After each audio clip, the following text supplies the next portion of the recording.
دین اسلام کے جو 5 ارکان ہیں، آپ کو معلوم ہے ان میں کلمہ شہادت ہے، نماز ہے، روزہ ہے، زکوٰۃ ہے، حج ہے۔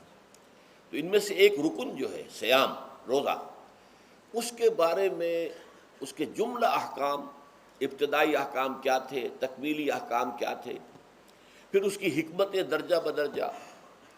روزہ محض روزہ ہوتا تو اس کی حکمت کیا تھی، مقصد کیا تھا، اور روزے کے ساتھ رمضان مبارک کا پروگرام قیام اللیل کو شامل کیا گیا تو اس کا مقصد کیا ہے، اس کا مطلوب کیا ہے، اس کا مقصود کیا ہے۔ یہ ساری چیزیں جو ہیں وہ ایک مقام پر آ گئی۔ نماز کے بارے میں آپ کو معلوم ہے کہ اس کا حکم تو بے شمار جگہ آیا ہے، لیکن احکام، وضو کے حکم کہیں اور ہیں، نماز سفر کی اس کا حکم کہیں اور ہے، نماز خوف کا حکم کہیں اور ہے۔ تو مختلف معلوم ہوتا ہے کہ وہ، اور اوقات جو ہے نماز کے وہ مختلف مقامات سے اخذ کیے گئے ہیں، کسی ایک جگہ پر تفصیل کے ساتھ 5 جو نماز کے اوقات ہیں وہ موجود نہیں ہیں۔ تو اس اعتبار سے وہ قرآن مجید کے اندر وہ معاملہ جو ہے منتشر ہے۔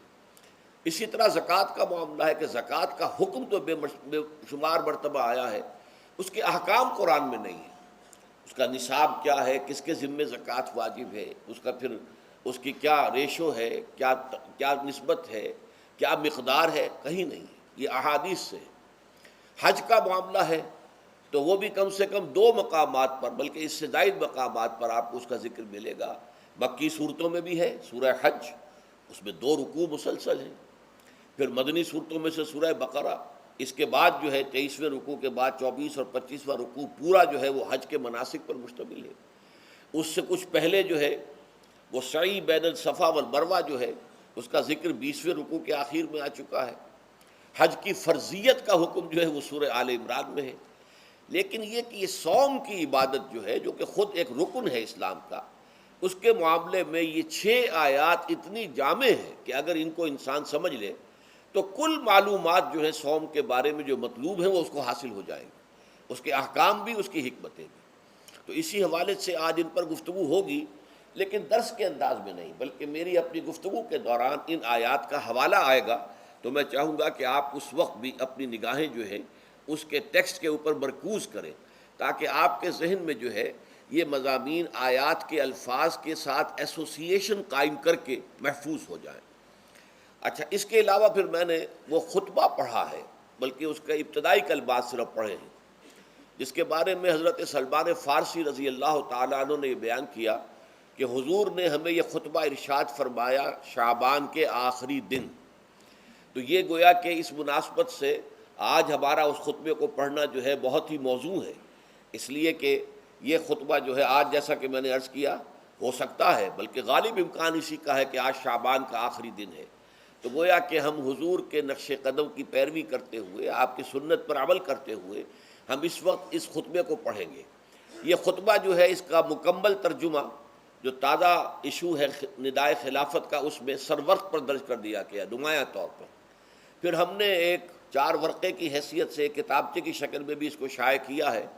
بدقسمتی سے اس کا اہتمام نہیں ہو سکا کہ وہ یہاں سب کے لیے پیش کیا جاتا، لیکن یہ کہ کچھ نہ کچھ نسخے اس کے یہاں آئے ہیں، اس میں بھی یہ پورا خطبہ درج ہے۔ پھر ایک ناشر نے، جن کا تعلق ایسے تنظیم اسلامی کے ساتھ ہے، اس کو خوبصورت انداز میں شائع کیا ہے 4 ورقے کو، لیکن اس کی انہوں نے قیمت رکھی ہے کہ اس کے 10 نسخے 10 روپے میں آپ کو مل جائیں گے، تاکہ آپ زیادہ سے زیادہ لیں اور تاکہ لوگوں میں تقسیم کریں، تاکہ وہ ذہنی تیاری جو ہے، ذہنی اور قلبی اور روحانی، رمضان مبارک کی برکات سے صحیح طور پر مستفید ہونے کے لیے اس میں آپ کے دوست، اعزاء و قریب، رشتہ دار بھی شریک ہو سکیں۔ میں سب سے پہلے اب آغاز کر رہا ہوں اسی خطبے کے ان الفاظ سے کہ جو یہاں پر درج ہیں، آپ بھی اس کی متن پر نگاہ رکھیے۔ ان سلمان الفارسی رضی اللہ عنہ، حضرت سلمان فارسی رضی اللہ تعالی عنہ سے یہ روایت ہے۔ حضرت سلمان آپ کو معلوم ہے کہ ایران میں پیدا ہوئے، اور ان کے والد جو ہیں وہ آتش کدے کے بڑے ذمہ دار آدمی تھے، لیکن ان کو نفرت پیدا ہوئی کہ یہ آگ ہم خود جلاتے ہیں، ایندھن اس میں نہ ڈالیں تو بجھ جاتی ہے، ہم کیسے اس کے سامنے ہاتھ جوڑ کر کھڑے ہو جائیں اور اس سے دعائیں مانگیں۔ بہرحال اس بنا پر جو بھی چپقلش ہوئی، تو جیسے حضرت ابراہیم علیہ السلام کو ان کے والد نے گھر سے نکال دیا تھا، انہیں بھی گھر سے نکلنا پڑا۔ جیسے حضرت ابراہیم نے پھر ہجرت کی تھی اور وہ عراق سے جو ہے شام کی طرف منتقل ہوئے تھے، تو یہ ایران سے شام کی طرف منتقل ہوئے، وہاں جا کر انہوں نے عیسائیت کا مذہب اختیار کیا، راہبوں کے پاس رہے۔ آخری راہب جس کے پاس تھے، زیر تربیت و تعلیم تھے، تو جب اس کے انتقال کا وقت آیا تو انہوں نے کہا کہ مجھے تو ابھی تشفی نہیں ہوئی پورے طور سے، آپ نے بہت کچھ سکھایا ہے، بہت کچھ سمجھایا ہے، اور میں نے آپ سے بہت کچھ فیض حاصل کیا ہے، لیکن ابھی تو مجھے تشفی نہیں ہوئی۔ اب آپ کا انتقال ہو رہا ہے، میں آپ کے بعد کس کے پاس جاؤں؟ تب اس نے کہا کہ میرا علم مجھے بتاتا ہے کہ نبی یہ آخر الزمان کا ظہور اب قریب ہے، اور وہ جنوب میں کھجوروں کی سرزمین میں ہوگا، تو تم جاؤ، ٹرائی یور لک، جاؤ دیکھو شاید قسمت تمہیں ان کے قدموں میں پہنچا دے۔ تو وہ وہاں سے روانہ ہوئے ایک قافلے کے ساتھ، قافلے پر ڈاکوؤں نے حملہ کیا، انہیں پکڑ کر غلام بنا لیا، غلام بنا کر بیچ دیا، لیکن یہ دیکھیے قسمت ان کی کہ مدینے کے ایک یہودی نے خرید لیا، اب مدینے پہنچ گئے۔ اب وہاں خبریں انہیں مل رہی ہیں کہ مکے میں کسی صاحب نے دعویٰ کیا ہے نبوت کا، لیکن ان کے پاؤں میں تو غلامی کی بیڑیاں، یہ مکے تو نہیں جا سکتے۔ تو میں کہا کرتا ہوں کہ یہ اس شخص کی قسمت ہے کہ جیسے ہم کہتے ہیں کہ پیاسا کنویں کے پاس جایا کرتا ہے، کنواں تو پیاسے کے پاس نہیں آتا، لیکن یہاں کیا ہوا، کنواں چل کر پیاسے کے پاس پہنچا ہے۔ محمد الرسول اللہ صلی اللہ علیہ وسلم ہجرت فرما کر مدینہ تشریف لے آئے۔ تب انہوں نے اپنے آقا سے ایک روز کچھ تھوڑی سی کھجوریں مانگی، لیں اور اجازت طلب کی اور جا کر حضور کی خدمت میں پیش کی، کیونکہ اس نے یہ بتایا تھا راہب نے کہ وہ ہدیہ تو قبول کر لیں گے، صدقات قبول نہیں کریں گے، صدقہ قبول نہیں کریں گے۔ تو اسی امتحان کے لیے جا کر حضور کی خدمت میں وہ کھجوریں پیش کی۔ حضور نے پوچھا کیا ہے؟ عرض کیا صدقہ، فرمایا نہیں میں صدقہ قبول نہیں کرتا، یہ غربا کا حق ہے، دے دو، تقسیم کر دو۔ پھر کچھ عرصے کے بعد پھر کچھ کھجوریں لی ہوں گی اپنے اس آقا سے، پھر پہنچے، پھر جب حضور نے پوچھا کیا ہے، عرض کیا کہ یہ ہدیہ، آپ نے فرمایا ہاں ٹھیک ہے، ہدیہ میں قبول کرتا ہوں۔ تو فوراً قدموں میں گر گئے، ایمان لے آئے۔ اور ان کا معاملہ جو ہے یہ بھی جان لیجئے کہ یہ فقراء صحابہ میں سے تھے جو کوئی کام نہیں کرتے تھے، ہمہ وقت حضور کے ساتھ رہنا، اور اس اعتبار سے حضور نے ان کے بارے میں یہ بھی کہا ہے کہ سلمان و منا من اہل البیت، سلمان جو ہے وہ ہمارے اہل بیت میں شامل ہے رضی اللہ تعالی عنہ۔ ان کی روایت ہے قال خطبنا رسول اللہ صلی اللہ علیہ وسلم، تو وہ فرماتے ہیں کہ ہمیں خطبہ ارشاد فرمایا نبی اکرم صلی اللہ علیہ وسلم نے شعبان کے آخری دن، فقال، اور فرمایا یا ایھا الناس، اے لوگو، قد اظلکم شہر عظیم، تم پر ایک عظمتوں والا مہینہ سایہ فگن ہو گیا ہے۔ ظل کہتے ہیں سائے کو، اظلکم تم پر سایہ فگن ہو گیا ہے، ایک بہت عظمتوں والا مہینہ۔ اب دیکھیے یہ وہی ہے بات جو انگریزی کے محاورے میں ہے کہ coming events cast their shadows before, آنے والے واقعات کا ایک سایہ سا پہلے سے پڑ جاتا ہے۔ تو ابھی مہینہ شروع نہیں ہوا رمضان مبارک کا، لیکن وہ آیا چاہتا ہے، تو گویا کہ اس کا ایک سایہ پہلے آ گیا ہے، جس کو حضور فرما رہے ہیں کہ تم پر سایہ کر لیا ہے ایک ایسے مہینے میں کہ جو بہت عظمتوں والا ہے۔ شہر مبارک، وہ مہینہ بہت برکتوں والا ہے۔ شہر فیہ لیلۃ خیر من الف شہر، یہ وہ مہینہ ہے کہ جس میں ایک رات وہ بھی ہے کہ جو 1000 مہینوں سے افضل ہے۔ اور یہ ظاہر بات ہے قرآن مجید کی صورت ہے مکمل، انا انزلناہ فی لیلۃ القدر وما ادراک ما لیلۃ القدر لیلۃ القدر خیر من الف شہر، اس کی طرف اشارہ ہے۔ اب اس کے بعد جو جملہ ہے جعل اللہ صیامہ فریضۃ، اللہ نے اس مہینے کا روزہ رکھنا فرض قرار دے دیا ہے۔ وقیام لیلہ، ایک تو قیام اللیل کے لفظ پر غور کیجیے، اور اس کی راتوں کے دوران کھڑے رہنے کو تطوعاً، آزاد مرضی پر چھوڑ دیا ہے۔ تو گویا کہ اس رمضان مبارک کے 2 پروگرام ہیں، ایک پروگرام دن سے متعلق ہے وہ ہے روزہ، اور ایک قیام رات سے متعلق ہے اور وہ ہے قیام اللیل۔ دن کا پروگرام فرض ہے، رات کا پروگرام فرض نہیں ہے، لیکن ایک طرح کی تشویق اور ترغیب، اس کے لیے جو ہے تحریص، یہ موجود ہے۔ ورنہ تو یہ ہے کہ ہر رات جو ہے اس میں تہجد آپ پڑھیں، رات کو کھڑے رہیں، وہ اللہ تعالیٰ کو بہت پسندیدہ ہے۔ تہجد حضور کے لیے تو فرض کے درجے میں رہی ہے، لیکن عام مسلمانوں پر فرض نہیں ہے۔ البتہ جو کوئی کر سکے ان کے لیے یقیناً بہت اعلیٰ مراتب ہے، بہت اونچے درجات ہیں۔ تو وہ تو کسی بھی شب میں پورے سال آپ کریں، لیکن اس کے لیے خاص طور پر چونکہ اہتمام کیا گیا، لہذا جعلہ کا جو فعل ہے اس کے مفعول میں جہاں یہ شامل ہے، نمبر ایک جعل اللہ صیامہ فریضۃ، روزہ رکھنا فرض قرار دے دیا، اور اس کی راتوں کو کھڑے رہنا یہ تمہاری مرضی پر چھوڑ دیا، اسے فرض نہیں کیا ہے۔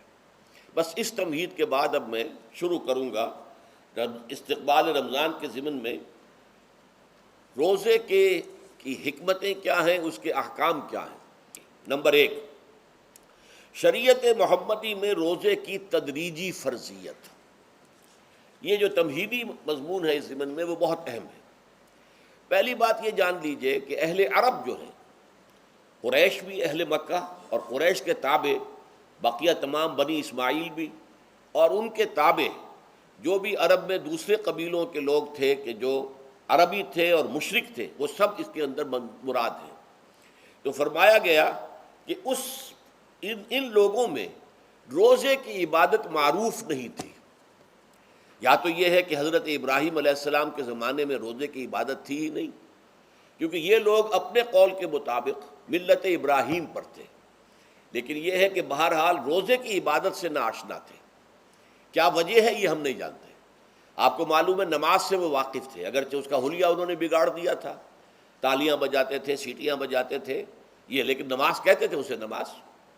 طواف سے وہ واقف تھے، اگرچہ اس کے ضمن میں اتنی گھناؤنی حرکت بھی کی تھی کہ مرد اور عورتیں وہ بالکل برہنہ ہو کر طواف کرتے تھے، تو اسے بہت فضیلت والی بات سمجھتے تھے، بہت خدا رسیدگی کی بات سمجھتے تھے کہ کامل برہنہ ہو کر طواف کیا جائے، لیکن بہرحال طواف تھا۔ اسی طرح قیام عرفہ، قیام منی یہ بھی موجود تھے۔ تو حج کے بھی بہت سے ارکان جو ہیں وہ ان کے ہاں معروف تھے، اور ویسے خیرات و صدقات، چاہے زکوٰۃ ایک خاص نظام کے تحت نہیں تھی، لیکن زکوٰۃ و صدقات، بھوکوں کو کھانا کھلانا، یہ ان کے ہاں اعلیٰ اقدار میں یہ چیزیں شامل تھیں، اخلاقیات کے اونچے مقامات میں۔ کہ صوم کا ان کے ہاں قطعاً کوئی ذکر نہیں تھا، روزے کی عبادت جو ہے ان کے ہاں بالکل نہیں تھی۔ البتہ صوم کا لفظ موجود تھا، یہ لفظ وہ استعمال کرتے تھے اپنے گھوڑوں کے لیے، روزہ رکھواتے تھے گھوڑوں کو۔ اس کا پس منظر یہ ہے کہ ان کے ہاں آپ کو معلوم ہے کہ لڑائی، دنگا فساد، جنگ، اور یہ کہ غارت گری کرنا، لوٹ مار کرنا، یہ تمام ان عرب قبائل کا پیشہ تھا، اصل پیشہ یہی تھا۔ اس میں ان کے پاس دو جانور تھے، ایک تو اونٹ۔ اونٹ جو ہے وہ ان کی جو باب و ہوا ہے اور ان کے جو حالات ہیں اس کے ساتھ پوری مطابقت رکھتا ہے، یعنی اسے کئی دن کھانے کو نہ ملے اسے پرواہ نہیں، ہفتہ بھر پانی نہ ملے اسے کوئی پرواہ نہیں۔ اس اعتبار سے دھوپ کی کتنی ہی جو ہے تپش ہو، اونٹ کو کچھ نہیں کہتی۔ لیکن یہ کہ وہ سست رفتار جانور ہے، لڑائی کے لیے، جنگ کے لیے، خاص طور پر غارت گری جہاں کرنی ہو، جہاں جا کر گویا کہ ڈاکہ مارنا، پھر دوڑنا ہے، بھاگنا ہے، واپس جانا ہے، تو انہیں گھوڑے کی ضرورت ہوتی تھی جو سریع الرفتار ہے۔ لیکن گھوڑے میں یہ اوصاف نہیں تھے، وہ بھوک کو برداشت نہیں کر سکتا، مزمحل ہو جائے گا، وہ پیاس کو برداشت نہیں کر سکتا، مزمحل ہو جائے گا، وہ دھوپ کو برداشت نہیں کر سکتا، مزمحل ہو جائے گا، اور اگر یہ گھوڑا مزمحل ہو جائے تو سوار کا کیا حشر ہوگا، وہ آپ اس سے اندازہ کر لیجئے کہ اصل میں تو پھر ہلاکت سوار کی ہوگی۔ اس لیے وہ اسے تیار کرتے تھے جنگ کی صعوبتوں کو برداشت کرنے کے لیے۔ اس کا دانہ پانی بند کر دیا، اور اس کا منہ جو ہے وہ عرب بدو جو ہوتا تھا خود تو اپنا چہرہ اور سر لپیٹ لیتا تھا کپڑے کے اندر جب وہ چلتی تھی۔ ان کے ہاں باد سموم، تیز آگ جیسی ہوا جو ہے جس کے اندر ریت کے ذرات بھی ایسے ہوتے تھے گویا کہ کسی بھاڑ کی جو ہے اس کے اندر کی ریت جو ہے وہ چلی آ رہی ہے، تو گھوڑے کا رخ ادھر کر کے کھڑے کر دیتے تھے اس کو، خود اپنے منہ پر ڈاٹا باٹا باندھا ہوا اپنی حفاظت کے لیے، تاکہ اس کے اندر دھوپ کی سختی برداشت کرنے کی عادت پیدا ہو جائے، پیاس کی برداشت کرنے کی عادت پیدا ہو جائے، بھوک کو برداشت کرنے کی۔ اس کو کہتے تھے صوم۔ صوم کے لفظی معنی رک جانا۔ اب یہ کھانے پینے سے رکا ہوا ہے، اور یہ دھوپ کی سختیاں برداشت کرنے کے لیے دھوپ کے اندر، اور وہ جو آتی تھی وہاں پہ باد سموم، اس کے اندر بھی اس کا سامنا کرنے کے لیے تیار ہے۔ تو یہ پس منظر ہے روزے کا لغوی اعتبار سے، اور یہ کہ اہل عرب جو ہے پرانے وہ اس عبادت سے ناواقف تھے، لہٰذا ہمیں پورے مکی قرآن میں اس کا کہیں ذکر نہیں ملتا۔ البتہ مدینے میں جب حضور تشریف لائے اور صحابہ کرام ہجرت کے بعد، تو یہاں آپ نے دیکھا کہ یہودی جو ہے وہ روزہ رکھتے ہیں یوم عاشورہ کا، 10 محرم کا. تو حضور نے دریافت کیا کہ یہ تم 10 محرم کو روزہ کیوں رکھتے ہو؟ تو انہوں نے کہا کہ یہ دن ہماری نجات کا دن ہے. 10 محرم کو اللہ تعالیٰ نے فرعون کو غرق کیا تھا اور ہمیں نجات دی تھی اس کے ظلم و ستم سے، تو شکرانے کے طور پر ہم روزہ رکھتے ہیں. تو حضور نے فرمایا کہ موسیٰ کے تو پھر ہم تم سے زیادہ حقدار ہیں، ہم موسیٰ کو مانتے ہیں علیہ الصلاۃ والسلام، ان کی عزت کرتے ہیں، قدر کرتے ہیں، تو ہم بھی روزہ رکھیں گے. تو آپ نے صحابہ کو حکم دیا کہ عاشورہ کا روزہ رکھا کرو. پھر کچھ عرصے کے بعد اللہ تعالیٰ کی طرف سے حکم آ گیا، اور یہ حکم جو ہے اس رکوع کی پہلی آیت کے اندر ہے، یا ایھا الذین آمنوا کتب علیکم الصیام کما کتب علی الذین من قبلکم لعلکم تتقون. لیکن جیسا کہ میں بعد میں بتاؤں گا، یہ حکم صوم رمضان کا نہیں ہے، بلکہ یہ کہ اللہ کے حکم سے پہلے 3 دن کے روزے فرض کیے گئے. ہر مہینے کی 13ویں، 14ویں اور 15ویں تاریخ کو روزہ رکھو.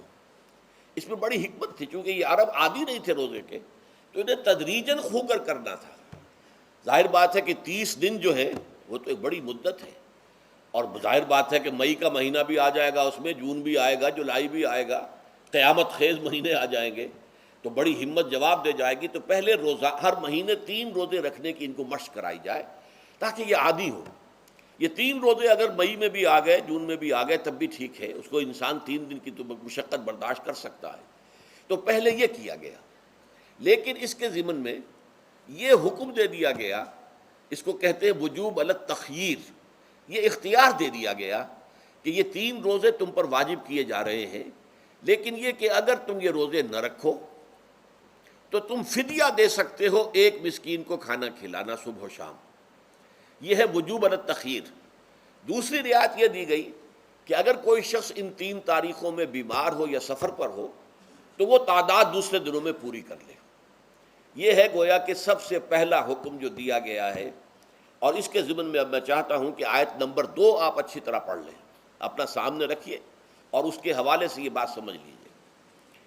ایام معدودات، یہ دن ہیں چند گنتی کے.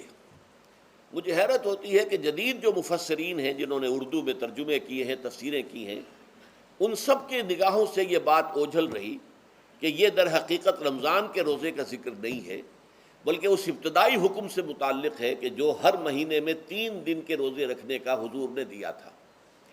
لیکن یہ کہ میرا اپنا ذاتی واقعہ یہ ہے زندگی کا، اور یہ اہم واقعات میں سے ہے. میں جب میڈیکل کالج میں پڑھتا تھا، سمجھیے 19-20 سال کی میری عمر، اس وقت بھی مجھے یہ احساس ہوا تھا کہ یہ جو 2 آیات آئی ہیں یہاں ایک دوسرے کے تقابل میں، یہ بیک وقت نازل نہیں ہو سکتی، ان میں وقفہ ہوگا.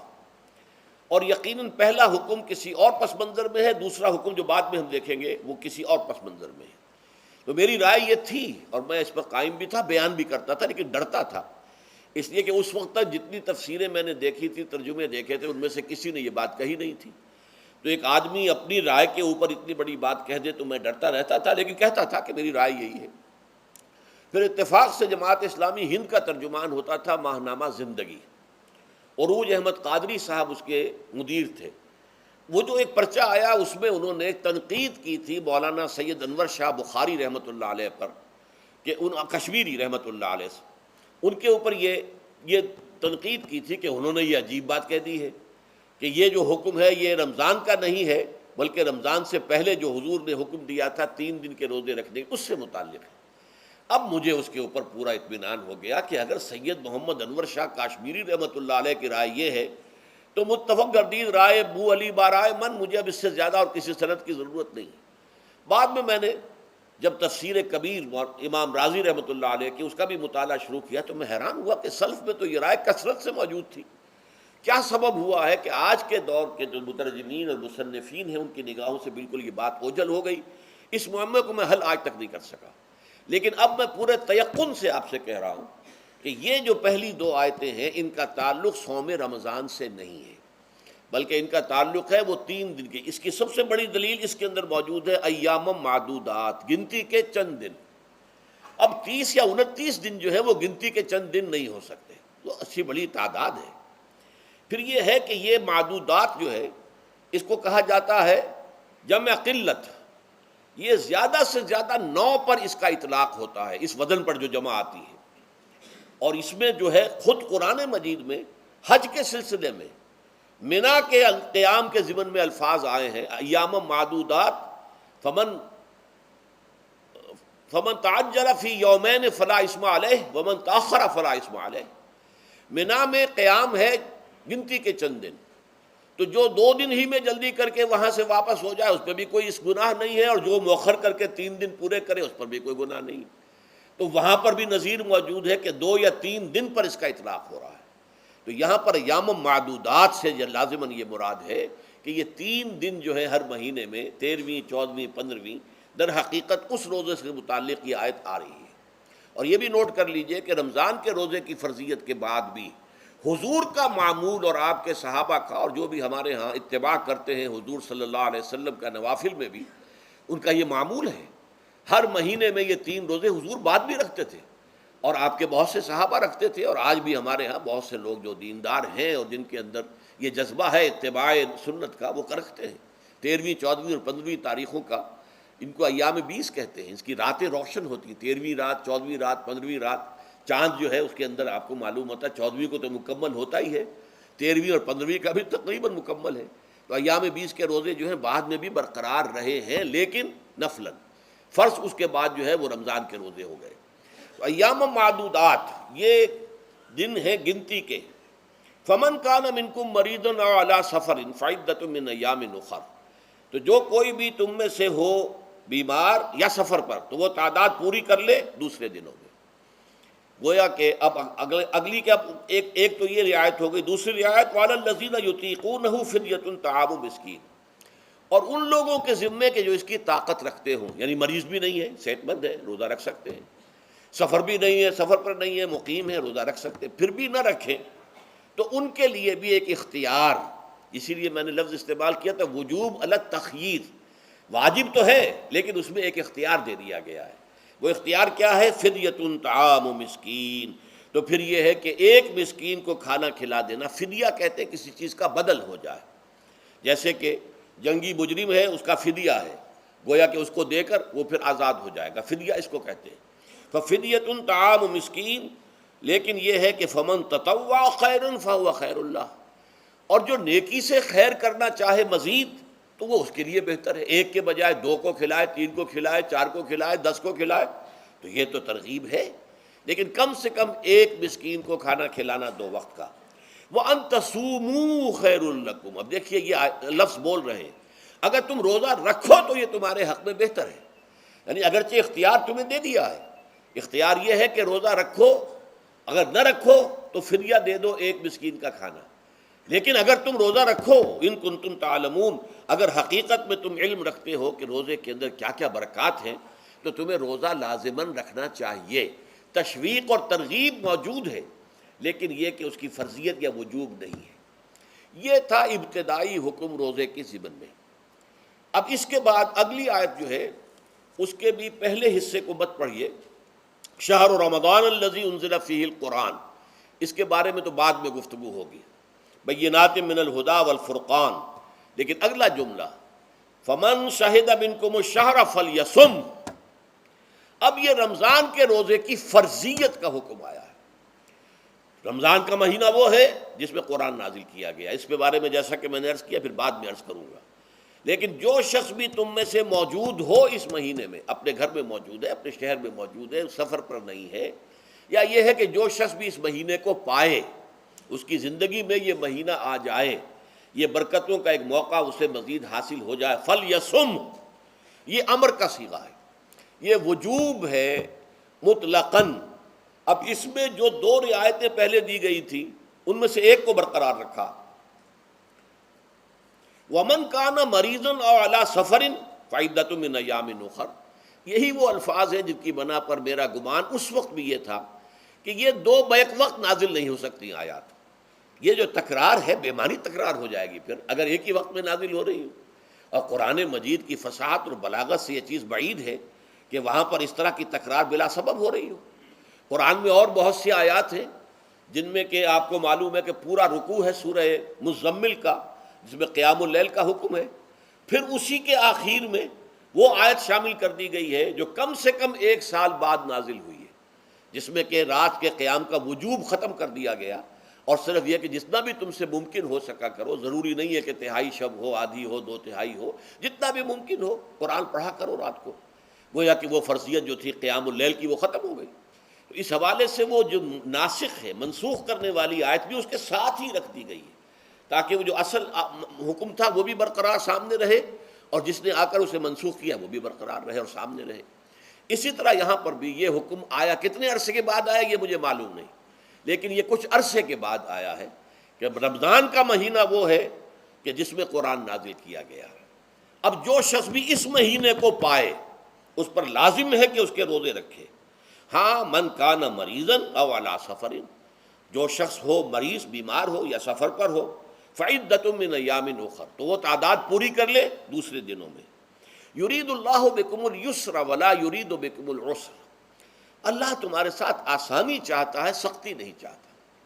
یہ اصل میں کیوں کہا ہے، اس کی وجہ سمجھ لیجئے۔ آج بھی آپ کو اپنے ہاں ایسے لوگ مل جائیں گے جن کا تقویٰ کا تصور اتنا غلط ہو گیا ہے کہ 104 درجے کا بخار ہے، روزہ چھوڑنے کو تیار نہیں۔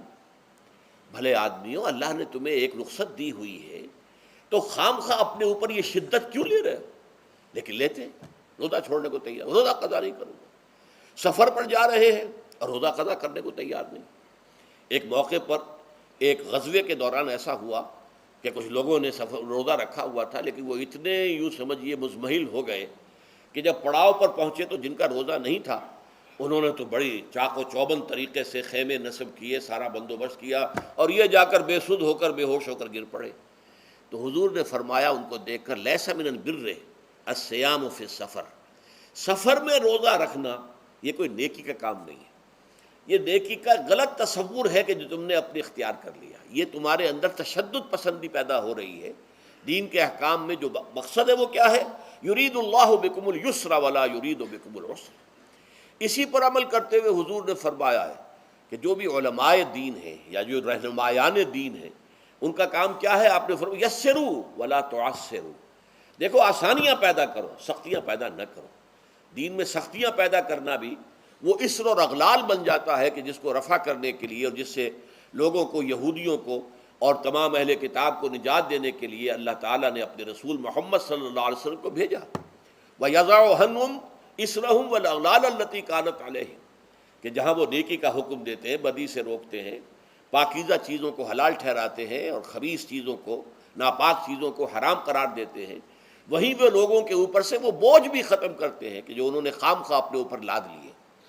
تو ان میں سے یہ بھی ہے کہ یہ نیکی کا کام نہیں ہے کہ آپ سفر میں ہیں اور روزہ رکھ رہے ہیں۔ یرید اللہ بکم الیسر ولا یرید بکم العسر وَلِتُكْمِلُوا الْعِدَّةَ، لیکن یہ بات واضح رہے کہ اب تمہارے لیے تعداد کو پورا کرنا لازم ہے۔ یہ نہیں ہے کہ آپ اس کی جگہ پر فدیہ دے دیں تو بات پوری ہو جائے گی، نہیں۔ روزے کی تعداد، آپ کے رمضان میں 2 روزے 3 روزے چھوٹ گئے بیماری کی وجہ سے، ٹھیک ہے، لیکن دوسرے دنوں میں اس کی قضا دینی لازم ہے۔ وہ روزے رکھنے جو ہیں آپ پر لازم ہے، ان کا کوئی بدل جو ہے وہ فدیہ نہیں ہو سکتا۔ البتہ یہ نوٹ کر لیجئے، یہ حکمت نبوی ہے کہ یہاں اگرچہ وہ فدیے کا حکم جو ہے گویا کہ بظاہر قرآن مجید کے الفاظ سے محسوس ہوتا ہے کہ مطلقاً منسوخ ہو گیا، لیکن حضور نے اس کو خاص حالتوں میں باقی رکھا ہے۔ کوئی شخص اتنا بوڑھا ہو چکا ہے یا خاتون اتنی بوڑھی ہو چکی ہے کہ دن بھر کا فاقہ جو ہے اس میں اندیشہ ہے کہ کہیں ہلاک نہ ہو جائے۔ کوئی مریض ہے، مرد ہے یا عورت ہے، وہ ڈائبٹیز کی مریضہ ہے، اس کو وہ شوگر کا مرض ہے اور وہ اس کو برداشت نہیں کر سکتی، شوگر لیول بہت نیچے ہو جائے تو موت واقع ہو سکتی۔ کوئی ایسا مریض ہے جس کو مرض سے شفا پانے کی اب کوئی امید ہے ہی نہیں کہ میں مرض سے شفا پا جاؤں گا یا پا جاؤں گی تو اس کے بعد میں روزہ مکمل کر دوں گی، نہیں۔ ایسے لوگوں کے لیے حضور نے اس رعایت کو برقرار رکھا ہے کہ ایسے لوگ اگر ایک مسکین کو کھانا کھلا دیں تو یہ فدیہ بن جائے گا۔ لیکن جو بھی شخص صحت مند ہو اور صحت کی توقع رکھتا ہو اور جو شخص بھی طاقت رکھتا ہو روزے کا قضا کر دینے کا، اس کے لیے لازم ہے کہ روزوں کی قضا کرے۔ وَلِتُكْمِلُوا الْعِدَّةَ وَلِتُكَبِّرُوا اللَّهَ عَلَىٰ مَا هَدَاكُمْ، اور تاکہ تم اللہ کی کبریائی کا اعلان کرو اس چیز پر کہ جو اس نے تمہیں ہدایت عطا فرمائی ہے۔ اب اس کا ایک تو ظاہر ہے کہ جب روزے ختم ہوتے ہیں عید الفطر میں تکبیر، اضافی تکبیرات کے ساتھ 2 رکعتیں ہیں جو ہم ادا کرتے ہیں۔ احناف کے نزدیک 6 اضافی تکبیرات ہیں اور اہل حدیث کے نزدیک 12 ہیں، لیکن تکبیرات ہیں اضافی۔ اور یہ کہ جاتے ہوئے اور آتے ہوئے عید کے لیے آپ جا رہے ہیں تو تکبیرات پڑھتے ہوئے جائیے، واپس آ رہے ہیں تکبیر پڑھتے ہوئے آئیے، اور یہ بھی کہ جاتے ہوئے راستہ کوئی اور، آتے ہوئے راستہ کوئی اور اختیار کیجئے، تاکہ پورا شہر، پوری بستی جو ہے تکبیر کی آواز سے گونج جائے۔ یہ ظاہر ہے، باطن اس کا کیا ہوگا؟ اللہ کی کبریائی کا اعلان کرو، اللہ کی کبریائی کو نافذ کرنے کی کوشش کرو۔ جب اللہ نے تمہیں ہدایت دے دی ہے، تمہیں اپنے دین حق سے نواز دیا ہے، اب تمہارا فرض ہے کہ اس کو قائم کرو، اس کے لیے جد و جہد کرو، اس کے لیے تن من دھن لگاؤ، اس کے لیے جان اور مال سے جہاد کرو۔ وَلِتُكَبِّرُوا اللَّهَ عَلَى مَا هَدَاكُمْ وَلَعَلَّكُمْ تَشْكُرُونَ، اور تاکہ تم واقعتاً شکر کرو۔ اس پر بھی گفتگو بعد میں ہوگی۔ یہ حکمت صوم کے حوالے سے ہے یہ لفظ۔ اس کے بعد جو ہے ایک آیت چھوڑ کر پھر اگلی 5ویں آیت پڑھیے۔ یہ ہے تکمیلی احکام۔ ابتدائی احکام آ گئے، نمبر 2 میں صوم رمضان کا حکم آ گیا۔ نمبر 3 پر ہوا کیا تھا کہ جب روزوں کا حکم دیا گیا تو چونکہ مثال آپ نے رکھی تھی یہود کی کہ یہود جو ہے عاشورہ کا روزہ رکھتے ہیں تو ہم بھی کیوں نہ رکھیں، مسلمانوں تم بھی رکھو۔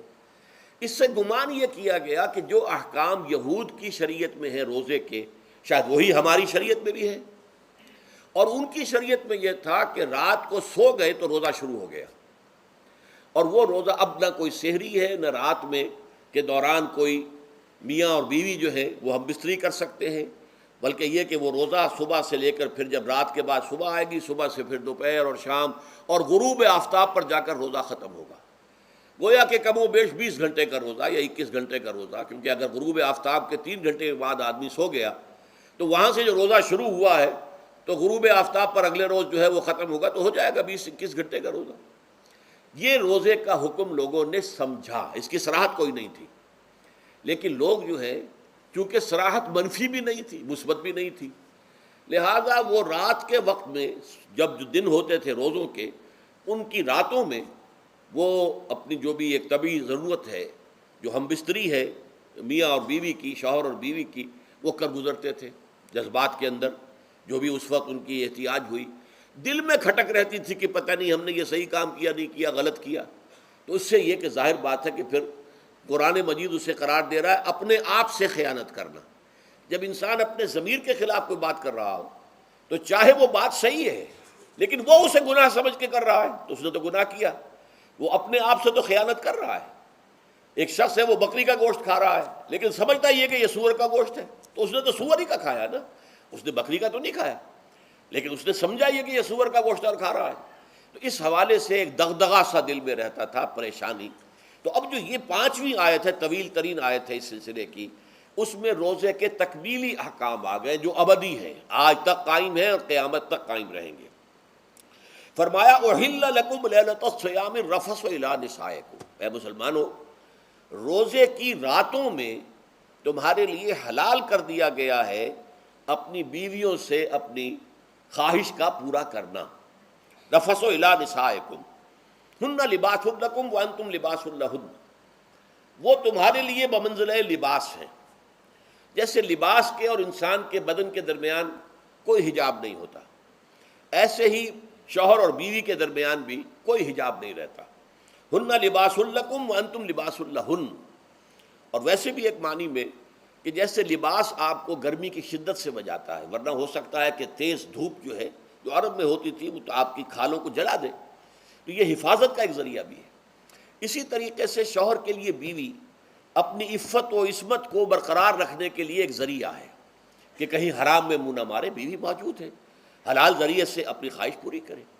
اور بیوی کے لیے شوہر اسی طریقے سے ایک ڈھال بن جاتا ہے کہ اسے خام خواہ ادھر ادھر دیکھنے کا کوئی خیال بھی کبھی نہ آئے، اس کی جو بھی نفسانی خواہش ہے اس کی شوہر پورا کر رہا ہے۔ تو اس اعتبار سے بھی ہن لباس لکم وانتم لباس لہن، علم اللہ انکم کنتم تختانون انفسکم، اللہ کے علم میں ہے کہ تم اپنے آپ سے خیانت کر رہے تھے۔ اس کی وضاحت میں پہلے کر چکا ہوں کہ دل میں یہ دغدغہ تھا کہ یہ حرام کام اور کر رہے ہیں، یہ گویا کہ اپنے آپ سے خیانت، اللہ سے بغاوت نہیں تھی۔ کیوں؟ کہ اللہ تعالیٰ کی طرف سے تو حکم تمہیں معلوم تھا ہی نہیں ابھی، آیا اس کی اجازت ہے یا نہیں ہے؟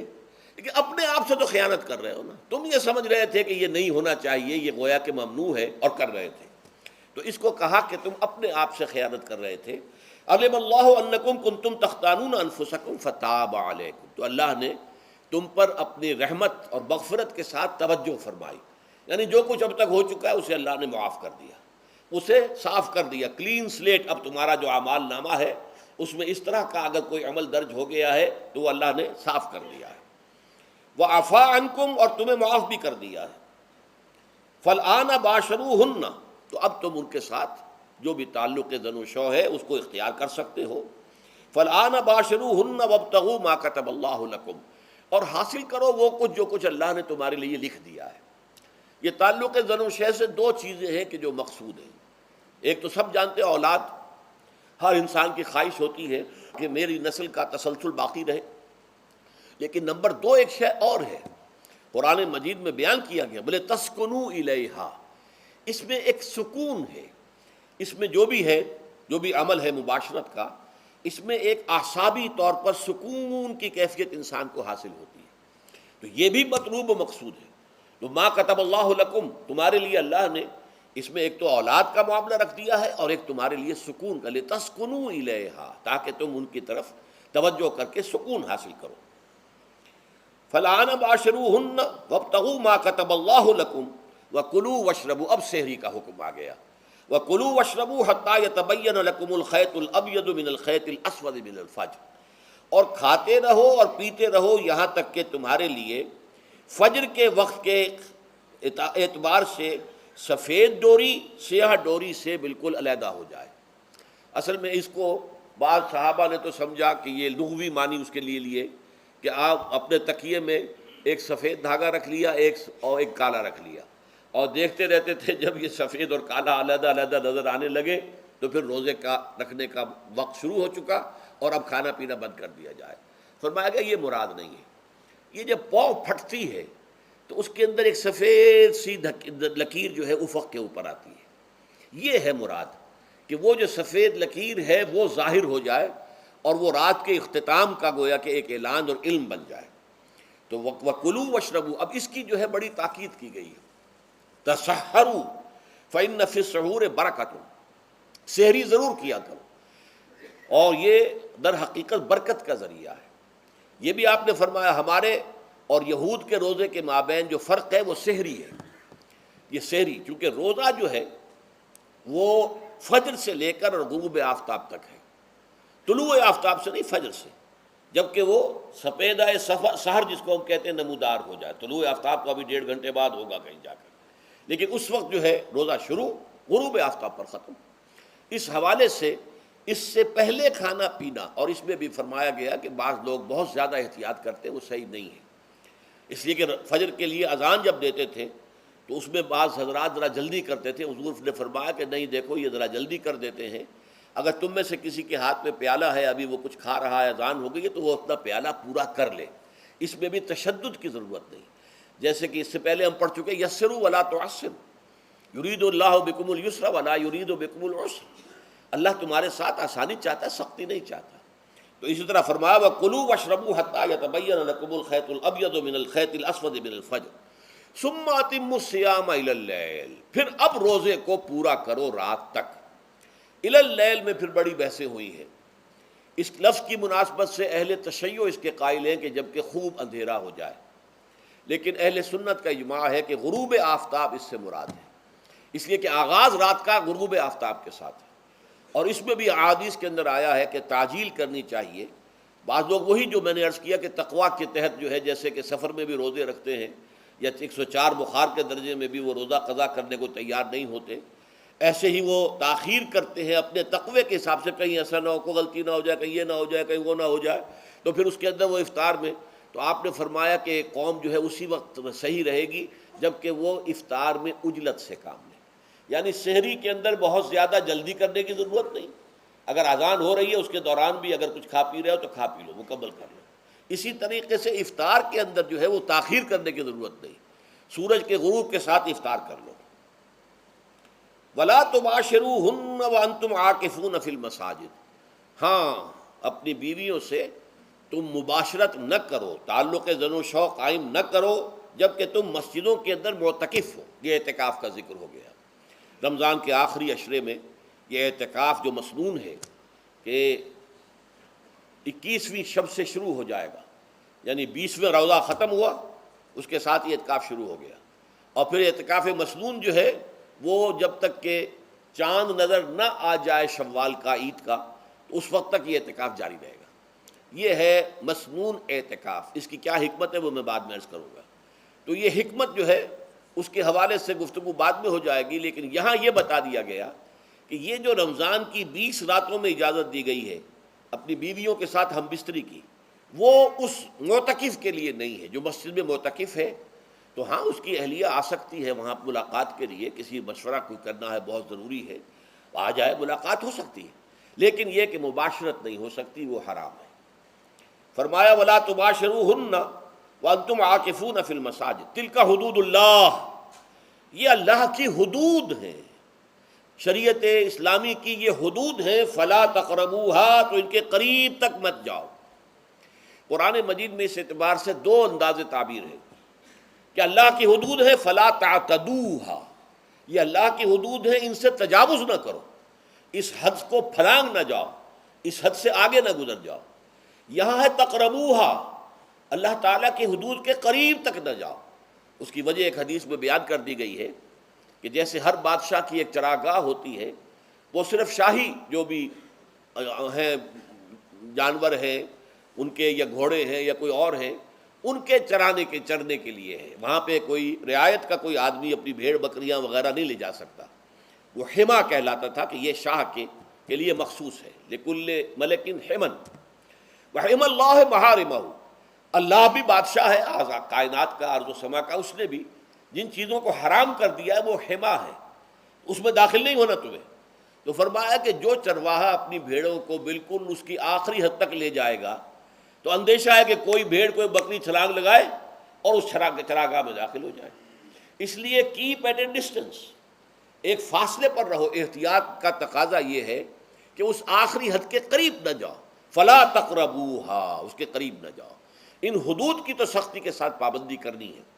ان کے لیے یہ ہے کہ ان کو نہ صرف یہ کہ ان سے تجاوز نہیں کرنا، بلکہ ان سے ذرا کچھ فاصلے ہی پر اپنے آپ کو رکھنا ہے۔ کذالک یبین اللہ آیاتہ للناس، اسی طریقے سے اللہ تعالیٰ واضح کرتا ہے اپنی آیات کو لوگوں کے لیے، وَلَعَلَّهُمْ يَتَّقُونَ، اور تاکہ وہ پھر تقویٰ کریں، بچیں۔ جب احکام معلوم ہو گئے اب بچنا آسان ہے، جب احکام معلوم نہیں تو اندیشہ ہے کہ کہیں کسی حرام کے اندر جو ہے وہ ملوث ہو جائے۔ جیسے کہ ایک حدیث میں آتا ہے کہ الحلال بین والحرام بین وبینہما مشتبہات، حلال کیا ہے یہ بھی واضح ہے، حرام کیا ہے یہ بھی واضح ہے، البتہ ان دونوں کے مابین کچھ چیزیں ہوتی ہیں متشابہات، پتہ نہیں حلال ہے کہ حرام ہے، تو تم بچو، ان چیزوں سے بھی بچو، اس لیے کہ اس کے اندر حرام ہونے کا اندیشہ ہے نا، لہذا ان سے بھی بچو۔ جو صریحاً حلال ہے اسی پر اتفاق کرو، جن کے بارے میں تعین نہیں ہو پا رہا ہے کہ وہ حلال ہیں، البتہ یہ بھی ثابت نہیں ہو رہا ہے کہ وہ حرام ہیں، تو ان سے یہ تقویٰ کا تقاضا ہے۔ اگرچہ قانونی اعتبار سے یہ کہا جائے گا کہ وہ مباح ہے، جس شے کی حرمت کا ثبوت ہمیں کتاب اللہ اور سنت رسول سے نہ ملے وہ مباح ہے، لیکن یہ ہے کہ تقویٰ کا تقاضا یہ ہے، قانون کا تقاضا یہ کہ مباح کو آپ اختیار کریں گے تو آپ پر گرفت نہیں ہوگی، اس لیے کہ اس کی حرمت ثابت نہیں ہے، لیکن تقویٰ کا تقاضا یہ ہے کہ آپ صرف اس شے پر اکتفا کریں کہ جس کے حلال ہونے کے لیے ثبوت اور دلیل موجود ہے۔ تو یہ ہے کہ تلک حدود اللہ فلا تقربوها کذالک یبین اللہ لکم للناس آیاتہ للناس لعلہم یتقون۔ یہ احکام ہے تکمیلی روزے کے، جس کے ضمن میں میں نے کچھ احادیث نبویہ کے حوالے سے بھی ان کی مزید وضاحت کر دی۔ اب آئیے تیسری بات، روزے کا اصل حاصل کیا ہے۔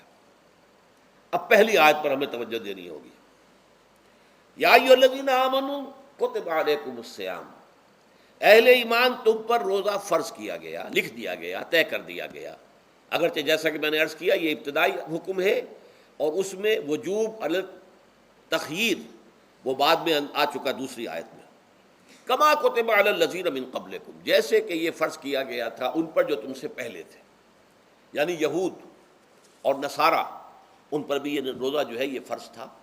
البتہ احکام مختلف ہو گئے، جیسے جمعے کا دن اور جمعے کو چھوڑ کر یہودیوں نے سبت کا دن اختیار کیا، عیسائیوں نے جو ہے وہ سنڈے کو اختیار کر لیا، لیکن احکام میں فرق ہے۔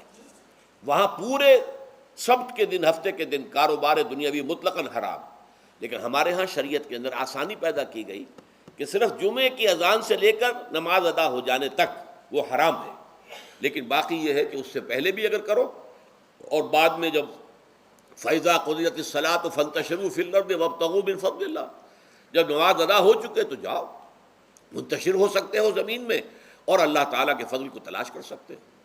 تو اسی طریقے سے اگرچہ حکم روزہ جو ہے وہ تو سابقہ امتوں میں بھی تھا، لیکن یہ اس کے احکام جو ہے ان کے اندر تغیر و تبدل ہے۔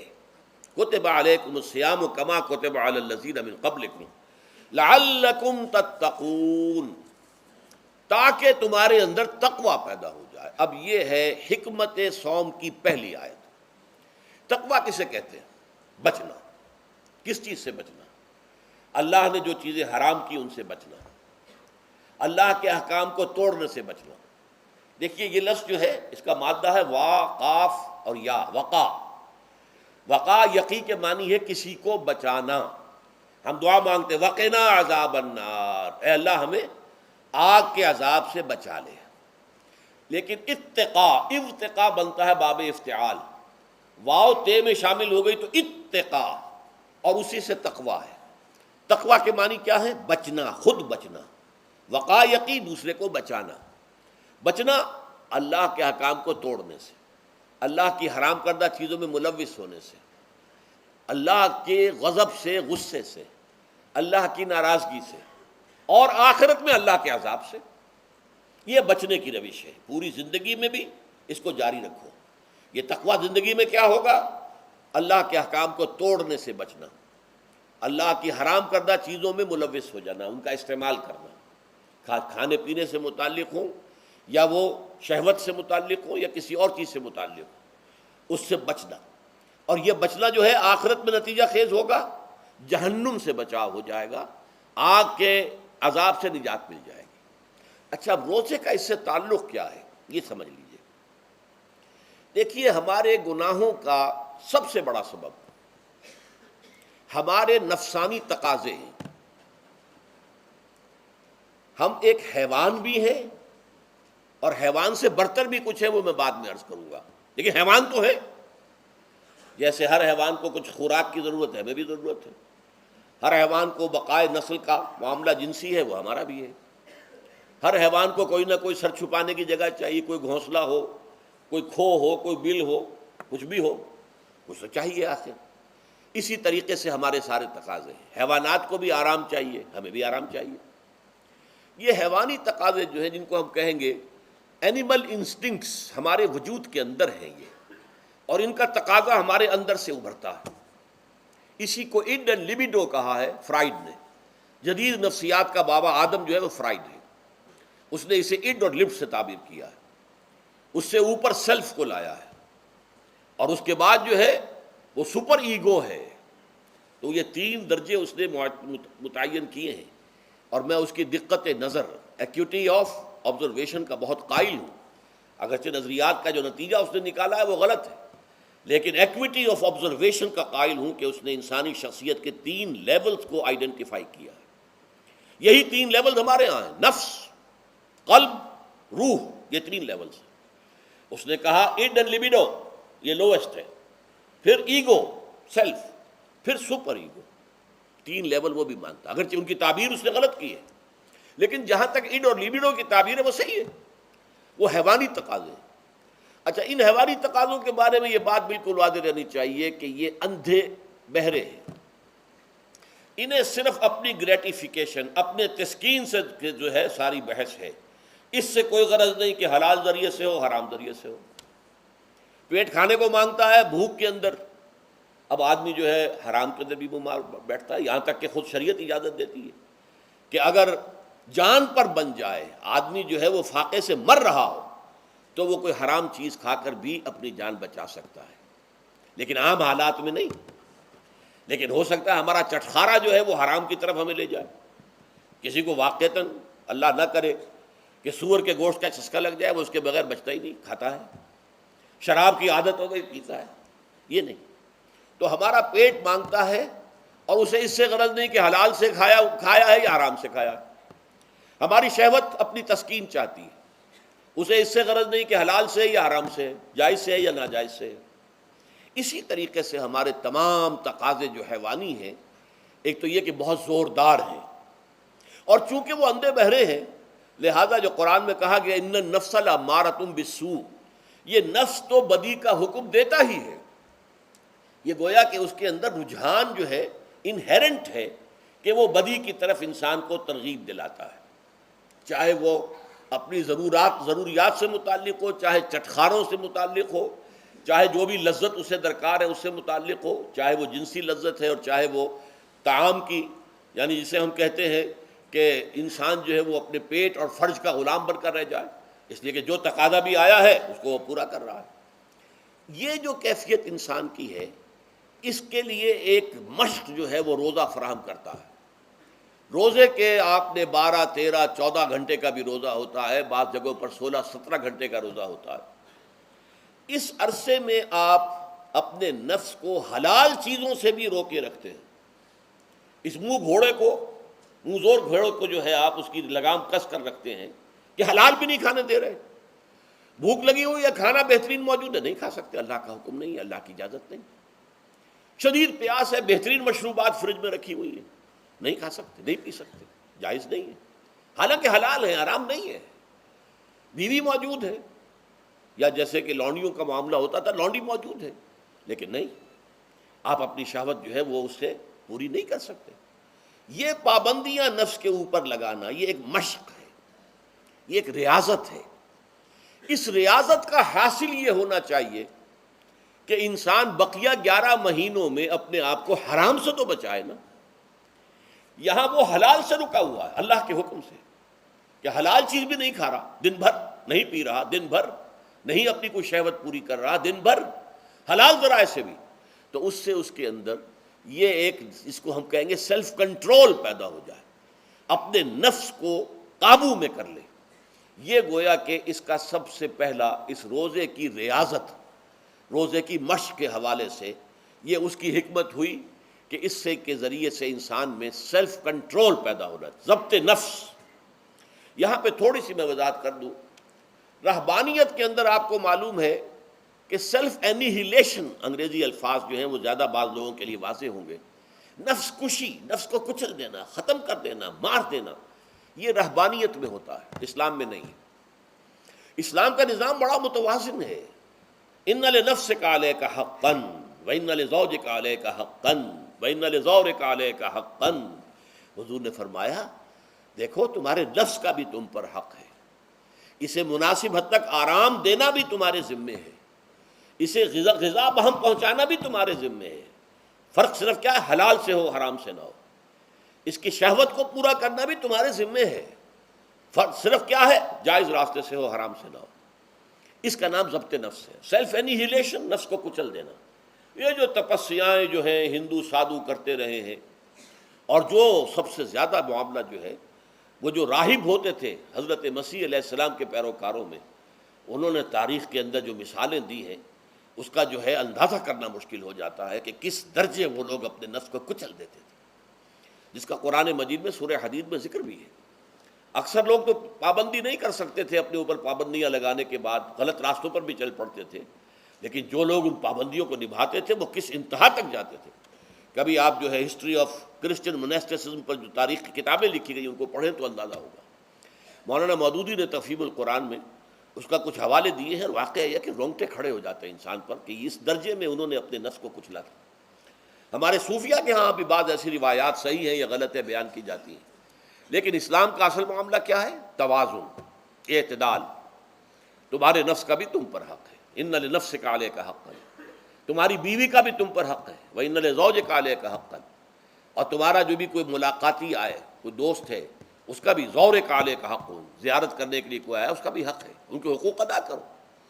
حضرت عبداللہ ابن عمرو ابن العاص رضی اللہ تعالی عنہما صحابہ کرام میں اس اعتبار سے بہت ممیز تھے کہ ان پر عبادت جو ہے، عبادت گزاری کا اتنا غلبہ ہو گیا تھا، ہر روز روزہ رکھتے تھے اور رات کو پوری رات کھڑے رہتے تھے۔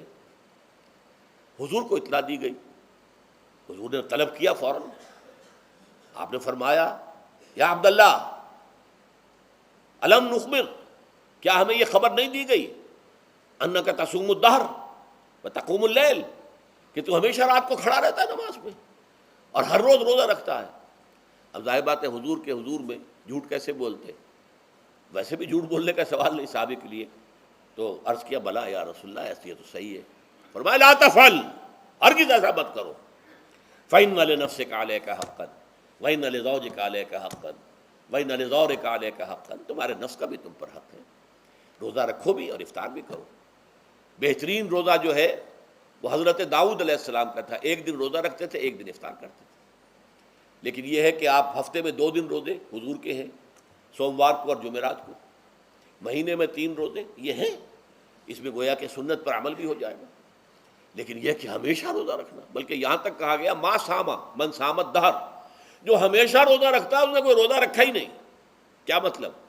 یہ تو اس نے اپنی ہیبٹس بدل لی ہیں، ہیبٹس ہو گئی ہیں یہ کہ سارا دن بھر نہیں کھانا، صبح کھانا شام کو کھانا، بس یہ تو اس نے اپنی ہیبٹ بدل لی ہے، روزہ ہیبٹ بن گیا اس کا۔ ما ساما من سام الدہر، جس نے ہمیشہ روزہ رکھا اس نے کوئی روزہ رکھا ہی نہیں۔ اس لیے کہ روزہ تو در حقیقت اس شخص پر شاخ گزرتا ہے جس کو عادت ہے دن میں کھانا کھانے کی، اس کو دن کے اندر 3 کھانے کھانے کی عادت ہے، تبھی تو وہ شاخ گزرے گا۔ اگر وہ عادت ہی آپ نے بدل لی ہے تو ظاہر بات ہے کہ پھر روزے کی جو برکت ہے وہ تو ظاہر نہیں ہوگی۔ تو بہرحال اس اعتبار سے غور کیجئے کہ یہ پہلا حکم جو ہے روزے کا، لعلکم تتقون، تاکہ تمہارے اندر تقوی پیدا ہو جائے، اپنے نفس پر کنٹرول پیدا ہو جائے۔ اس کو یوں سمجھیے کہ یہ ایک بڑا منہ زور گھوڑا ہے، ہمارا جو نفس ہے، ہمارا جو جسم ہے، حیوانی نظام، اس پر ہماری خودی یا ہماری انا یا ہماری ایگو یا ہمارا سیلف، یہ اس پر حکمران ہے، اس کا گھوڑے کا سوار ہے۔ اب اگر گھوڑا منہ زور ہے اور سوار کے قابو میں نہیں ہے تو کیا نتیجہ نکلے گا؟ اب وہ گھوڑے کے اختیار میں ہے، سوار صاحب کی جان جو ہے وہ جا کر پٹک دے کہیں، کسی کھائی میں گرائے، کسی اور جگہ گرائے، وہ تو گویا کہ اس کے رحم و کرم پر ہے۔ ہاں اگر سوار تکڑا ہے اور سوار نے جو ہے گھوڑے کو قابو میں کیا ہوا ہے، اس کی رانوں میں بھی جان ہے، دبایا ہوا ہے گھوڑے کو اپنی رانوں کے درمیان، تو ظاہر بات ہے کہ اب یہ گھوڑا جو ہے بہت بڑی ایسٹ ہے اس کے لیے۔ اب گھوڑا ادھر جائے گا جدھر سوار لے جانا چاہے گا، سوار اپنے مقصد اپنی منزل تک پہنچے گا گھوڑے کے ذریعے سے، اور اگر برعکس ہے جیسا کہ میں عرض کر چکا ہوں تو وہ سوار جو ہے وہ گھوڑے کے رحم و کرم پر ہے۔ یہی معاملہ ہے، ہماری خودی یا ہماری انا یا ہمارا ایگو، یہ در حقیقت یہ راکب ہے، اور ہمارا وجود حیوانی یہ مرکب ہے، یہ گھوڑا ہے۔ اگر ہم قابو یافتہ ہوں اپنے اس گھوڑے کے اوپر تو یہی جسم ہمارے لیے ایک بہت بڑا ایسٹ ہے۔ ہاتھوں سے نیکی کمائیں گے، پاؤں سے نیکی کمائیں گے، آنکھوں سے نیکی کمائیں گے، کانوں سے نیکی کمائیں گے، یہ ساری نیکیاں کمانے کا ذریعہ بن جائے گا۔ تلاوت قرآن سن رہے ہیں تو کانوں کی نیکی ہو رہی ہے، قرآن دیکھ کر پڑھ رہے ہیں تو آنکھوں کی نیکی ہو رہی ہے۔ یہ سارے ہمارے اعصاب، ہمارے تمام اعضاء و جوارح نیکی کا ذریعہ ہے۔ لیکن اگر کہیں یہ ہمارا نفس امارہ، ایڈ اور لیبیڈو ہم پر قابو پا لے تو پھر ہم اس کے رحم و کرم پر ہیں، پھر وہ ہمیں جس کھائی میں چاہے گا گرا دے گا۔ تو اس اعتبار سے روزہ مجرد ابھی روزے کی بات ہو رہی ہے، وہ روزہ خاص طور پر کہ جس کا حکم پہلے دیا گیا تھا، ایام معدودات، اس کے بارے میں اس کی حکمت، مجرد روزے کی حکمت کیا ہے؟ ضبط نفس۔ اسی ضبط نفس کا دوسرا نام تقوی ہے۔ آپ اپنے نفس پر قابو یافتہ ہیں اور پھر اللہ کے سامنے جھک رہے ہیں، یہ ہوئی نا اصل بات۔ آپ اللہ کے سامنے تو جھک رہے ہیں، اے اللہ میں تیری ہی بندگی کرتا ہوں اور کروں گا، نفس پر قابو ہے ہی نہیں، تو آپ کا یہ کہنا محمل ہو جائے گا، نفس کا تقاضا ابھرے گا اور آپ اس کے آگے ہاتھ جوڑ کر کھڑے ہو جائیں گے، تو گویا کہ جو آپ نے کہا تھا ایاک نعبد و ایاک نستعین، اس کی پیروی کرنا، اس کو پورا کرنا، اس کا تقاضا بجا لانا آسان کام نہیں ہے۔ چبی گویم مسلمانم بلرزم کہ دانم مشکلات لا الارا، جب میں کہتا ہوں کہ میں مسلمان ہوں تو مجھ پر کب کب نہیں طاری ہوتی، اس لیے کہ مجھے معلوم ہے کہ لا الہ کہنے کا مقصد کیا ہے اور مطلب کیا ہے، اس کے تقاضے کیا ہیں۔ تو روزہ مجرد روزے کی غرض و غایت تقویٰ یا ضبط نفس یعنی سیلف کنٹرول، اور اس سیلف کنٹرول کے ساتھ اپنے پورے وجود کو اللہ کے سامنے جھکا دینا، یہ عبادت ہے۔ اب آئیے اس عبادت کے لیے، روزے کے لیے رمضان کا مہینہ کیوں منتخب کیا گیا بالآخر؟ پہلے تو وہ ہر مہینے کے 3 دن تھے، بالآخر مستقل تا قیام قیامت اور رمضان کا مہینہ ہے۔ اس کی علت کیا ہے؟ ظاہر بات ہے کہ سارے 12 مہینے اللہ ہی کے ہیں، ہفتے کے سارے دن اللہ ہی کے ہیں، دنوں میں سید الایام جمعے کا دن ہے، مہینوں میں سید الاشہر، یہ جتنے مہینے ہیں ان میں سردار جو ہے مہینوں کا وہ رمضان مبارک ہے۔ کیوں ہے؟ اب آپ پڑھیے تیسری آیت، شہر رمضان الذی انزل فیہ القرآن، رمضان کا مہینہ وہ ہے جس میں قرآن نازل کیا گیا۔ اور اس کی مزید کیا ہے تشریح کہ رمضان ہی میں وہ لیلۃ القدر ہے جس میں قرآن نازل کیا گیا۔ اب یہاں 2 چیزیں علیحدہ علیحدہ سمجھ لیجئے۔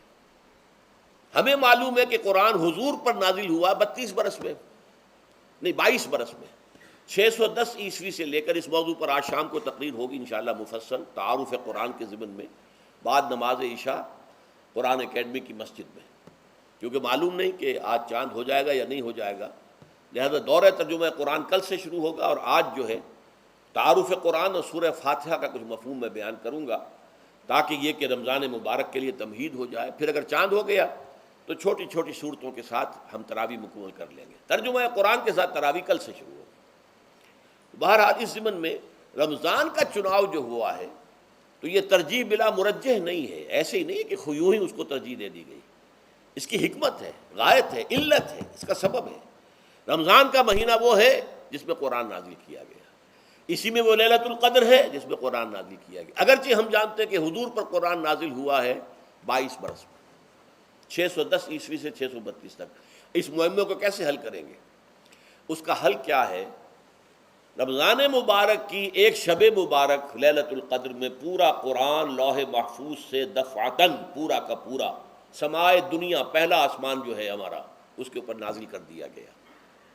اس کے لیے لفظ انزلہ، انزلہ ینزل انزالن کے معنی ہے دفعتاً کسی چیز کو اتار دینا، اور نزلہ ینزل تنزیلا کے معنی ہے رفتہ رفتہ درجہ درجہ درجہ درجہ درجہ اتارنا۔ اعلام، عالم یعلم اعلاما، کسی شے کو خبردار کر دینا، بتا دینا، بس ہم نے بتا دیا، تم جانو، تمہارا کام۔ تعلیم یہ ہے اس کو درجہ بدرجہ سمجھانا، اس کے دماغ میں اتارنا، دیکھنا کہ اتنی بات سمجھ گیا تو اگلی بات سمجھانا، یہ سمجھ میں آ گئی تو اگلی بات، تعلیم اس کو کہتے ہیں۔ تو انزال دفعتاً اتار دینا، تنزیل رفتہ رفتہ تدریجاً تھوڑا تھوڑا کر کے اتارنا۔ تو حضور پر تنزیل ہوئی ہے، فَإِنَّهُ نَزَّلَهُ عَلَىٰ قَلْبِكَ، جبرائیل نے اس قرآن کو تھوڑا تھوڑا تھوڑا تھوڑا کر کے نزلناہ تنزیلا، رتلناہ ترتیلا، ہم نے تھوڑا تھوڑا کر کے اتارا۔ لیکن لیلۃ القدر میں جو ماہ رمضان مبارک کی شب ہے آخری عشرے کی، اس میں پورا قرآن اتار دیا گیا تھا لوح محفوظ سے سمائے دنیا تک۔ شہر رمضان الذی انزل فیہ القرآن ھدی للناس وبینات من الہدی والفرقان، یہ قرآن کیا ہے، کیا بنا کر نازل کیا گیا؟ یہ حال ہے، یہ لوگوں کے لیے، پوری نوع انسانی کے لیے ہدایت ہے، اور یہ ہدایت بینات کی شکل میں آئی، واضح تعلیمات جن میں کوئی شک و شبے کی گنجائش نہیں، از خود روشن۔ بینہ اسے کہتے ہیں وہ شے جو از خود روشن ہو، جس کو ہم کہتے ہیں کہ آفتاب آمد، دلیل آفتاب، جب سورج طلوع ہو گیا تو اپنے وجود پر وہ خود دلیل ہے، اسے کسی اور دلیل سے ثابت کرنے کی ضرورت نہیں ہے، از خود واضح۔ تو بینات من الہدی، جو قرآن کی بنیادی ہدایت ہے وہ بینات پر مشتمل ہے، واضح چیز ہے، جو انسان کے لیے، اس کی فطرت کے لیے جانی پہچانی چیزیں ہیں، یہ کوئی باہر کی چیز نہیں آ رہی ہے، اس کے قلب کی گہرائیوں کے اندر یہ سب کچھ موجود ہے، اور اس کی گواہی اس کے قلب کی گہرائیوں سے نکلتی ہے کہ ہاں دیکھنا تقریر کی لذت کے جو اس نے کہا، میں نے یہ جانا کہ گویا یہی میرے دل میں ہے، اس نے تو میرے اپنی فطرت کی ترجمانی کی ہے۔ والفرقان، بینات من الہدا والفرقان، یہ بینات کا اطلاق فرقان پر بھی ہو رہا ہے، حق و باطل کے اندر فرق کر دینے والی شے. بین صورت میں یہ حق ہے، یہ باطل ہے، یہ جائز ہے، یہ ناجائز ہے، یہ غلط ہے، یہ صحیح ہے. یہ ہے قرآن مجید کی عظمت کا بیان. ویسے تو عظمت قرآن مجید کے اندر بہت سے مقامات پر آئی ہے اور بڑے ہی پرشکو انداز میں بھی آئی ہے، لیکن یہ اس وقت موقع نہیں ہے اس میں جانے کا. یہاں جو قرآن کا تعارف کرایا گیا، ہدی للناس وبینات من الہدی والفرقان، اور یہ رمضان میں نازل کیا گیا، لہٰذا رمضان کا مہینہ جو ہے اس عبادت کے لیے خاص اور مختص کر لیا گیا. فمن شہد منکم الشہر فلیصم، تو جو کوئی بھی تم میں سے اس مہینے کو پائے یا اس میں مقیم ہو وہ لازماً روزہ رکھے. میں بیان کر چکا ہوں یہ وجوب علی العین ہے، اس کے اندر اب اختیار نہیں ہے، لیکن یہ کہ اگر من کان منکم مریضا او علی سفر فعدۃ من ایام اخر.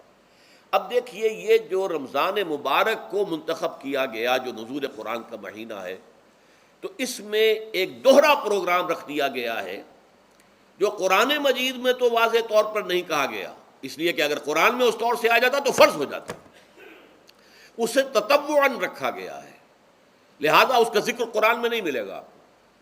موجود ہے کہ جب اس مہینے کو چنا ہی اس لیے گیا ہے کہ یہ نزول قرآن کا مہینہ ہے، لہذا اس کے لیے جو ہم نے پڑھا تھا وہ خطبہ وہ اس کو پلٹ لیجئے.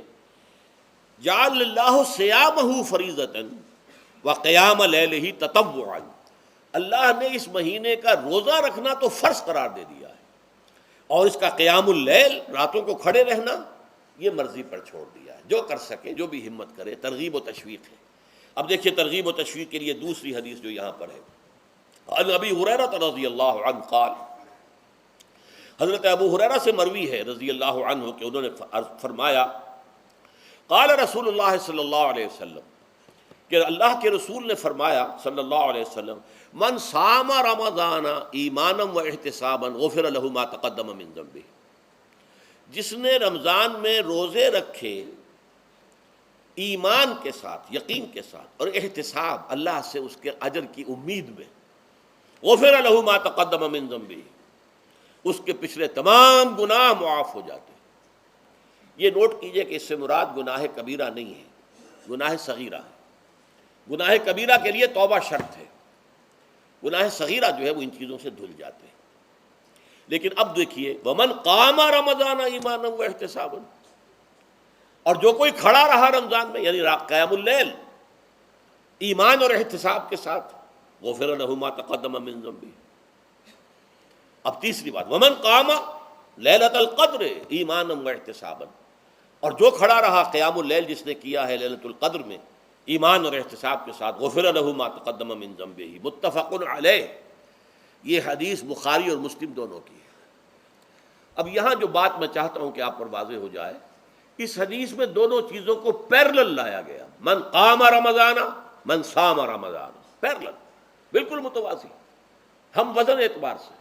من صام رمضان ایمانا و احتسابا غفر له ما تقدم من ذنبه، من قام رمضان ایمانا و احتسابا غفر له ما تقدم من ذنبه. اب سوال پیدا ہوتا ہے قیام اللیل سے مراد کیا ہے؟ یہاں پہ میں ذرا تراویح کا جو پس منظر ہے وہ بیان کر دینا چاہتا ہوں. دیکھیے جیسا کہ ہم نے خطبے میں بھی دیکھ لیا، اللہ نے قیام اللیل جو ہے اسے فرض نہیں ٹھہرایا، تطوعا. قرآن مجید میں بھی اس کا کوئی ذکر نہیں، احادیث میں اس کی تشویق و ترغیب پوری موجود ہے. ایک اور حدیث بھی ہم بعد میں پڑھیں گے اس پر.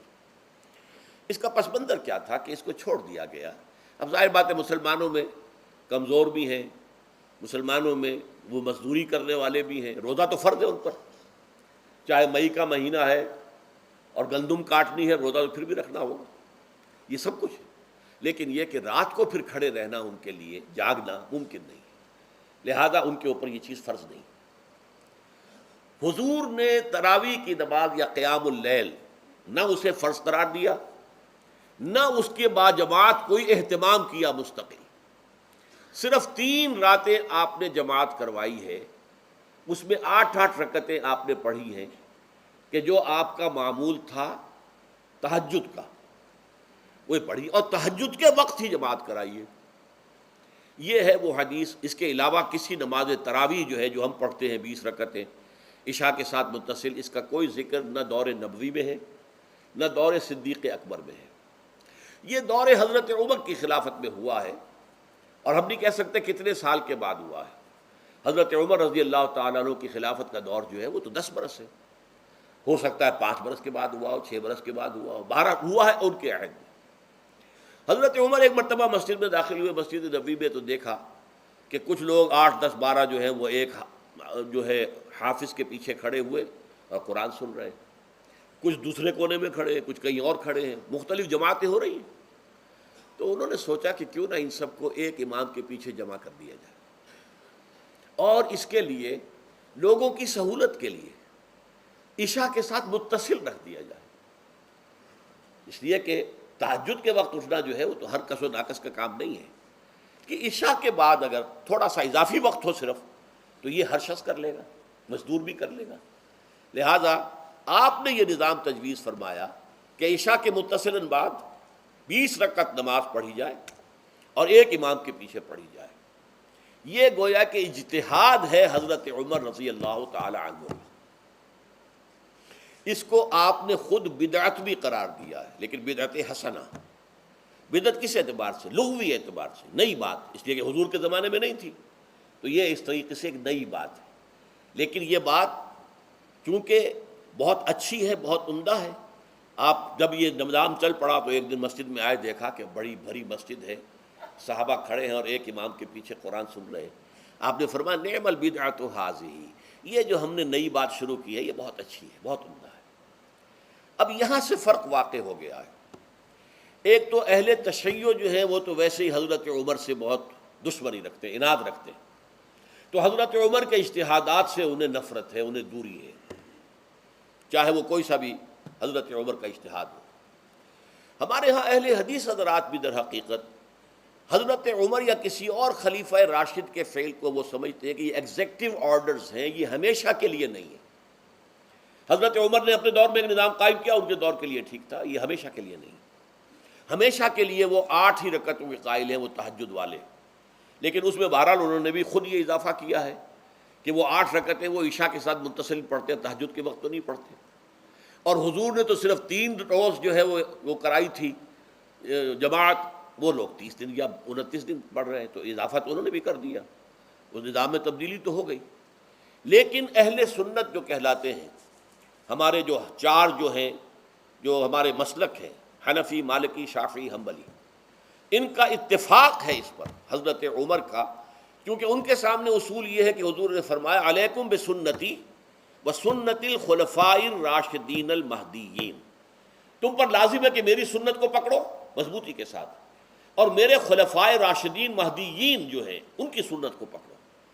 اس اصول سے یہ چاروں فقہیں جو ہیں حضرت عمر کے اجتہادات جو ہیں ان کو بھی پابندی سمجھتے ہیں کہ تمام عمر کے لیے، قیامت تک کے لیے امت مسلمہ پر ان کی پیروی لازم ہے۔ لہذا اس میں اجماع ہے، اور یہاں تک کہ یہ سب سے آخری جو اس میں مسلک پیدا ہوا ہے زمانی اعتبار سے، سب سے پہلے مسلک جو ہے حنفی پیدا ہوا ہے، پھر مالکی پیدا ہوا ہے، پھر شافعی پیدا ہوا ہے، اور پھر حنبلی آخری ہے۔ اور امام احمد ابن حنبل بہت بڑے محدث بھی ہیں، مسند احمد ابن حنبل جو ہے وہ بہت بڑی کتاب ہے، بہت اہم کتاب ہے، جامع کتاب ہے، تو ان کے ہاں بھی 20 رکعتیں ہیں۔ چنانچہ حرمین شریفین میں، سعودی عرب میں، مکے اور مدینہ منورہ میں جو نماز تراویح ہوتی ہے اس کی 20 رکعتیں ہیں، لیکن اہل حدیث حضرات جو ہیں وہ اس 8 کے اوپر اکتفا کرتے ہیں۔ بہرحال یہ ایک اختلاف ہے جو میں نے اس کا پس منظر بیان کر دیا، لیکن اس 20 رکعت نماز سے ادا کرنے سے، جو کہ زیادہ سے زیادہ 50 منٹ یا 1 گھنٹہ لگتا ہے، اس سے وہ قیام اللیل کا حق ادا نہیں ہوتا۔ قیام اللیل کا تو کچھ اور ہی تقاضا ہے۔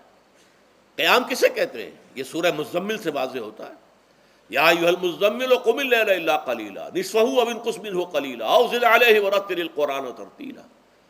آدھی رات یا آدھی رات سے کچھ کم، یعنی تہائی رات، یا آدھی رات سے کچھ زائد، 2/3 رات، یہ ہے قیام اللیل۔ چنانچہ سورہ مزمل ہی کی آخری آیت جو دوسرا رکوع مشتمل ہے جس پر، اس میں صاف کہہ دیا گیا ان ربک یعلم انک تقوم ادنی من ثلثی اللیل ونصفہ وثلثہ وطائفۃ من الذین معک۔ اے اللہ کے نبی، اللہ خوب واقف ہے کہ آپ بھی اور آپ کے ساتھ ایک جماعت بھی رات کو کھڑی رہتی ہے، 2/3 رات یا آدھی رات یا 1/3 رات۔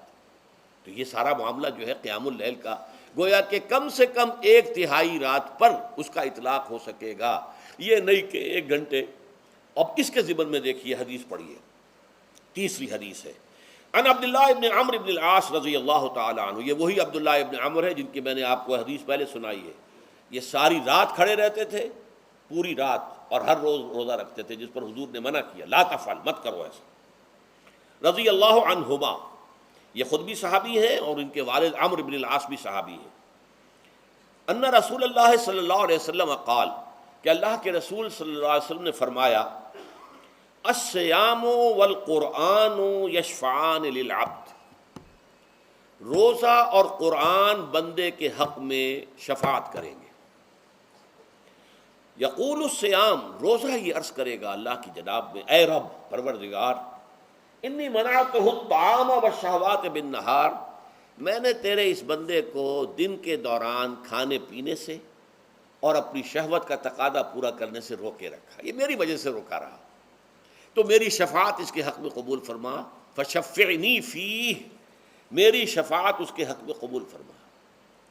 ویقول القرآن، قرآن کیا کہے گا، منعتہ النوم باللیل، میں نے اسے رات کے وقت سونے سے، نیند سے روکے رکھا، فشفعنی فیہ، تو اس کے حق میں میری شفاعت قبول فرما۔ حضور فرماتے ہیں فیشفعان، ان دونوں کی شفاعت قبول کی جائے گی۔ یہ ہے قیام اللیل۔ یہ قیام اللیل صرف تراویح کی نماز سے جو پڑھ لی جاتی ہے، اور ہمارے ہاں تو یہ ہے، وہاں کم سے کم یہ تو تھا، صحابہ کرام کھڑے ہوتے تھے تو جو قاری پڑھ رہا ہوتا تھا وہ ان کے دل میں اترتا جاتا تھا، اس کا مضمون اور مفہوم جو ہے ان کو معلوم ہے، لہذا وہ اس کی زبان سے نکلا ہوا ہر لفظ ان کے قلب کی گہرائیوں تک اتر رہا ہے۔ یہاں تو یہ ہے پیرٹ لائک حافظ ہے، اسے خود پتہ نہیں میں کیا پڑھ رہا ہوں، اکثر حفاظ جو ہیں وہ عالم تو نہیں ہوتے، اور جو سن رہے ہیں انہیں کچھ پتہ نہیں ہم نے کیا سنا ہے، تو ٹھیک ہے، کم سے کم ثواب تو انہیں ملے گا کہ انہوں نے وقت نکالا ہے، 1 گھنٹہ ہی اضافی صحیح، لیکن بہرحال اس کا وقت تو انہوں نے نکالا ہے، محنت کی ہے، کھڑے رہے ہیں، ثواب ملے گا، لیکن جو مقصد ہے وہ حاصل نہیں ہوتا۔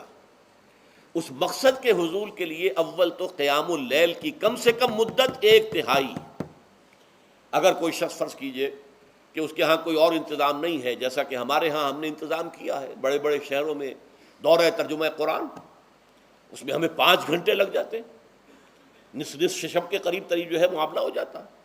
اس میں کیا ہوتا ہے کہ ہر 4 رکعت سے پہلے جو اس کے اندر پڑھا جانا ہے حصہ قرآن کا، اس کا پہلے ہم مطالعہ کرتے ہیں بیٹھ کر، ترجمہ اور کچھ موٹے موٹے نکات کی جو ہے وضاحت، پھر کھڑے ہو گئے اور قاری صاحب کے پیچھے 4 رکعتوں کے اندر وہ 4 رکوع یا جتنے بھی ہیں پڑھ لی، سن لی، پھر بیٹھ گئے 4 کے بعد، پھر اگلی 4 رکعتوں کے اندر جو کچھ پڑھا جانے والا ہے اس کا ترجمہ، اس کی تفہیم ہو گئی، پھر کھڑے ہو گئے، پھر سن لیا۔ اس طریقے سے 5-6 گھنٹے میں تراویح ختم ہوئی، تو تراویح بھی ہو گئی، حضرت عمر کے اجتہاد پر عمل بھی ہو گیا، 20 تراویح ہو گئی، لیکن یہ ہے کہ اس کے ساتھ جو اصل غرض و غایت ہے قیام اللیل کی وہ بھی حاصل ہو گئی۔ یہ ہم نے 17 سال پہلے شروع کیا تھا یا 18 سال پہلے، اور وہ انشاءاللہ اللہ کے فضل و کرم سے اب چل رہا ہے، بڑے بڑے شہروں میں ہو رہا ہے، لاہور میں جن مقامات پر ہو رہا ہے وہ تازہ جو ندائے خلافت ہے اس کے اندر آپ اس کی فہرست دیکھ لیں، کراچی میں تو اس سے غالباً 3 گنا مقامات کے اوپر وہ کام ہو رہا ہے، اور دوسرے شہروں میں بھی ہو رہا ہے۔ تو اس سے در حقیقت وہ غرض و غایت، وہ حکمت جو ہے پوری ہوتی ہے کہ یہ دونوں چیزیں پیرلل ہیں۔ من صام رمضان ایمانا واحتسابا غفر له ما تقدم من ذنبه ومن قام رمضان ایمانا واحتسابا غفر له ما تقدم من ذنبه، تو صیام اور قیام جو ہے ان دونوں کا حق ادا ہو جاتا ہے۔ تو یہ ہے شہر رمضان الذی انزل فیہ القرآن ھدی للناس وبینات من الھدی والفرقان فمن شہد منکم الشہر فلیصم ومن کان مریضا او علی سفر فعدۃ من ایام اخر یرید اللہ بکم اليسر ولا یرید بکم العسر ولتکملوا العدۃ ولتکبروا اللہ علی ما ھداکم ولعلکم تشکرون۔ اب جو آخری لفظ ہے لعلکم تشکرون، اب اس کی وضاحت سمجھیے۔ اور رمضان کے یہ 2 پروگرام جب پیرلل ہو جائیں گے، جب دونوں کی پابندی کی جائے گی، تو اس کا حاصل کیا ہے؟ اس بات کو سمجھنے کے لیے سب سے پہلے آپ اس کو سمجھیے کہ جسے ہم خود ہی کہہ رہے تھے، جسے ہم سیلف کہہ رہے تھے، اپنی انا کو مضبوط کرنا، سیلف کنٹرول، ایگو جو ہے وہ پوری طرح قابو یافتہ ہو اڈ اور لبیڈو پر، اصل میں اس سے مراد کیا ہے؟ اس پر میں نے تفصیل سے بحث کی ہے عظمت صوم نامی اپنے کتابچے میں۔ ویسے یہ ہے کہ وہ مشکل ہے، ذرا فلسفیانہ اس کا انداز ہے، لیکن یہ ہے کہ وہی باتیں آسان الفاظ میں جو دوسرا کتابچہ ہے عظمت صیام و قیام رمضان مبارک، وہ آسان ہے، اگرچہ یہ دونوں بہت ہی محدود تعداد میں ہمارے پاس ہیں، لیکن یہ کہ میں نے ذکر کر دیا، جو حضرات لینا چاہیں وہ لے لیں۔ لیکن یہ ہے کہ اس میں اصل پس منظر کیا ہے؟ دیکھیے، ہمارا جو وجود ہے انسان کا، یہ کمپوزٹ ہے، مرکب ہے۔ ہمارے دو وجود ہیں جو جوڑ دیے گئے ہیں۔ کیسے جوڑ دیے گئے ہم نہیں جانتے، لیکن ہے دو وجود۔ ایک وجود حیوانی ہے، میں نے عرض کیا تھا پہلے ہی، ہر انسان ایک حیوان بھی ہے مکمل، سارے حیوانی تقاضے ہمارے اندر بھی ہیں۔ لیکن حیوان اور انسان میں بنیادی فرق یہ ہے کہ انسان کا جو اصل وجود ہے وہ روحانی ہے۔ اس روحانی وجود کی وجہ سے انسان کا وہ مقام ہوا کہ تمام فرشتوں کو اس کو سجدہ کرنے کا حکم دیا گیا۔ فَإِذَا سَوَّيْتُهُ وَنَفَخْتُ فِيهِ مِن رُوحِي فَقَعُوا لَهُ سَاجِدِينَ۔ فرشتوں سے کہہ دیا گیا تھا کہ میں ایک بشر پیدا کرنے والا ہوں مٹی سے، جب میں اسے پیدا کر لوں اور اس کی ناک پلک سنوار دوں، دو پلک درست کر دوں، تو پھر اس کے سامنے اور اس میں اپنی روح میں سے پھونک دوں تو گر پڑنا اس کے سامنے سجدے میں۔ حیوان انسان اور انسان روحانی، یہ دونوں مل کر اب آدم بنے ہیں۔ نمبر دو، اس حیوان انسان کا وجود زمین سے ہے، مٹی سے پیدا کی، مٹی سے، گارے سے، طین لازب سے، چپچکانے والے گارے سے، وہ جس میں کہ بدبو پیدا ہو جائے، یہ ساری باتیں کہی گئی ہیں۔ اور سائنس بھی کہتی ہے مٹی سے پیدا ہوئے، اب کیسے پیدا ہوئے اس میں اختلاف ہے، لیکن یہ کہ ہے مٹی ہماری اوریجن، قرآن بھی کہتا ہے اور سائنس بھی کہتی ہے۔ اور ہمارے وجود کو جب وہ تھک جائے، مزمحل ہو جائے، اس کی انرجی کم ہو جائے، تو اس کے لیے جو غذا ہے، جو تقویت ہے، وہ بھی ساری زمین سے آ رہی ہے۔ آپ نے پھل کھائے، آپ نے گندم کھائی، آپ نے چاول کہاں سے آ رہے ہیں؟ اچھا، بکری کا گوشت کھایا تو بکری کا گوشت کس چیز سے بنا ہے؟ اس نے گھاس کھائی ہے، اس نے پتے کھائے ہیں، وہیں سے تو بنا ہے نا۔ الٹیمیٹ سورس آپ کے وجود حیوانی کے لیے جو آ رہی ہے وہ زمین ہے۔ وجود روحانی کو بھی تقویت کی ضرورت ہے، وہ بھی مزمحل ہوتی ہے، کمزور ہو جاتی ہے، خاص طور پر جب کہ وجود حیوانی کا اس پر غلبہ ہو جائے، تب تو یوں سمجھیے کہ وہ بالکل بے ہوش ہو کر موت کے قریب پہنچ جاتی ہے۔ اس کی تقویت، اس کی غذا وہیں سے آئی ہے جہاں سے روح آئی ہے، وہ کلام ربانی ہے، روح ربانی۔ نفخت فیہ من روحی، من روحی، من روحی، میں پھونک دوں اس میں اپنی روح میں سے۔ روح کا تعلق ذات باری تعالیٰ کے ساتھ ہے۔ اسی طرح کلام ربانی کہاں سے آیا ہے؟ اللہ تعالیٰ کے پاس سے آیا ہے، یہ اس کی تقویت کا ذریعہ ہے۔ اب عام حالات میں کیا ہوتا ہے؟ ہمارا یہ وجود حیوانی چھایا ہوا ہے ہمارے وجود کے اوپر، بیچاری روح جو ہے دبی رہتی ہے، پسی رہتی ہے۔ اگر خدا نے خواستہ ہم گناہ گار بھی ہیں، گناہ پر گناہ کا ارتکاب کر رہے ہیں، تو وہ روح جو ہے وہ قلب کے آئینے شیشے کے اندر ہے۔ فیہا مصباح، المصباح فی زجاجہ، الزجاجۃ کأنہا کوکب دری۔ قلب جو ہے شیشے کے مانند ہے جس کے اندر روح کا چراغ جل رہا ہے۔ اب اگر یہ اوپر جو شیشہ ہے اس پر دھواں آ گیا، لالٹین کی چمنی پر دھواں آ گیا، تو اب روشنی باہر تو نہیں آئے گی۔ اگر انسان گناہ کرتا ہے تو قلب پر رین، زنگ آ جاتا ہے، یا حضور نے فرمایا ایک داغ لگ جاتا ہے، اور گناہ کرتا ہے اور داغ لگتا ہے، اور گناہ کرتا ہے اور داغ، یہاں تک کہ بالآخر پورا قلب سیاہ ہو جاتا ہے۔ اب وہ روح اندر بند ہو گئی، وہ دفن ہو گئی۔ اس کے لیے اب ضروری ہے کہ اب ایک پروگرام ایسا دیا جائے جو ریورس ہو جائے۔ دن میں روزہ رکھواؤ تاکہ وہ جو اینیمل انسٹنکٹس ہے وہ دبے، تو جب یہ وزن جو ہے اس کے اوپر کم ہوگا تو کچھ سائی آف ریلیف اسے ملے گی۔ جیسے بے ہوش آدمی پڑا ہے، اسے کوئی ہلکا سا ہوش آ رہا ہے، آپ نے پانی کے کچھ چھینٹے دیے، اس کے بعد آپ نے رات کو کھڑے ہو کر قرآن کے انوار کو اتارا، بارش برس رہی ہے روح انسانی کے اوپر، قلب روحانی، قلب انسانی کے اوپر، جس میں کہ وہ روح جو ہے وہ دفن ہے، وہ زندہ ہوگی اثر نو، ہوش میں آئے گی، اور ہوش میں آئے گی تو دو کام ہوں گے. ایک تو اسے قرآن کی عظمت کا احساس ہوگا. یہ قرآن میری حیات تازہ کا ذریعہ بنا ہے.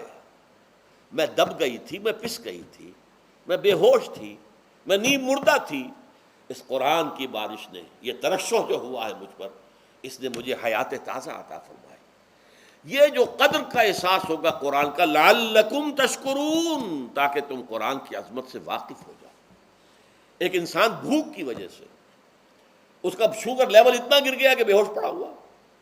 اب ظاہر بات ہے کہ آپ اسے کچھ پانی کے چھینٹے دیں گے تو کچھ ہوش میں آئے گا، پھر غذا دیں گے تو اب وہ پوری توانائی پر آئے گا، تو معلوم ہوگا اسے اس غذا کی کیا قدر و قیمت ہے.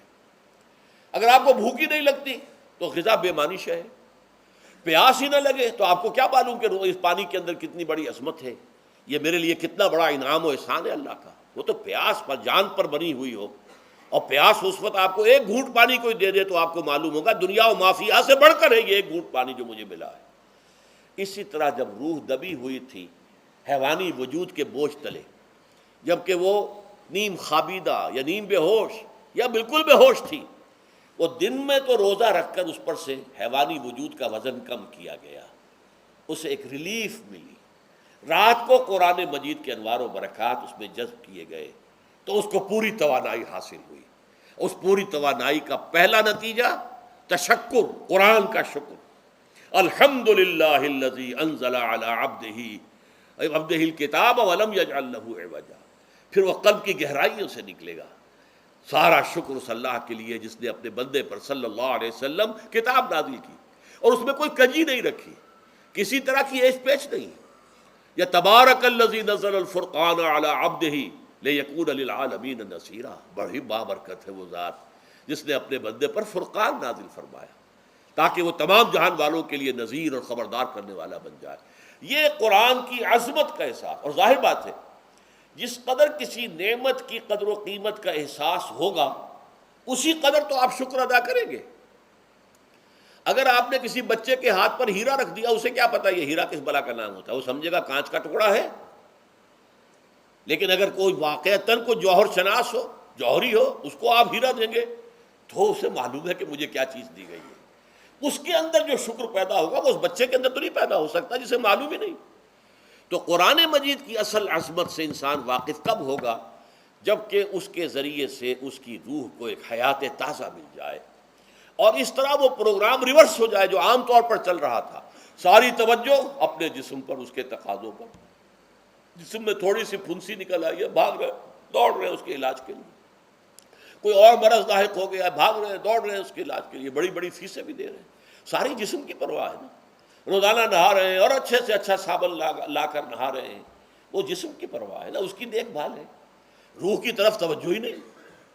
یہ ہے وہ بات جو کہی گئی ہے سورہ حشر میں، اور جسے علامہ اقبال نے پھر اپنے فلسفہ خودی کی اساس اور سورس قرار دیا ہے. وَلَا تَكُونُوا كَالَّذِينَ نَسُوا اللَّهَ فَأَنسَاهُمْ أَنفُسَهُمْ أُولَٰئِكَ هُمُ الْفَاسِقُونَ. دیکھو اے مسلمانوں، ان لوگوں کے مانند نہ ہو جانا جنہوں نے اللہ کو بھلا دیا تو اللہ نے انہیں اپنے آپ سے غافل کر دیا، اور یہی لوگ فاسق و فاجر ہیں. یہ سوال پیدا ہوتا ہے کہ انسان اپنے آپ سے کہاں غافل ہوتا ہے؟ کیا اپنے وجود حیوانی سے غافل ہوتا ہے؟ کیا بھوک لگتی ہے تو وہ ادھر ادھر منہ نہیں مارتا، غذا کو حاصل کرنے کے لیے کوشش نہیں کرتا؟ پیاس لگتی ہے تو کیا پانی یا کوئی اور مشروب تلاش نہیں کرتا؟ کوئی بیماری لاحق ہوتی ہے تو کیا اس کے علاج کی طرف توجہ نہیں کرتا؟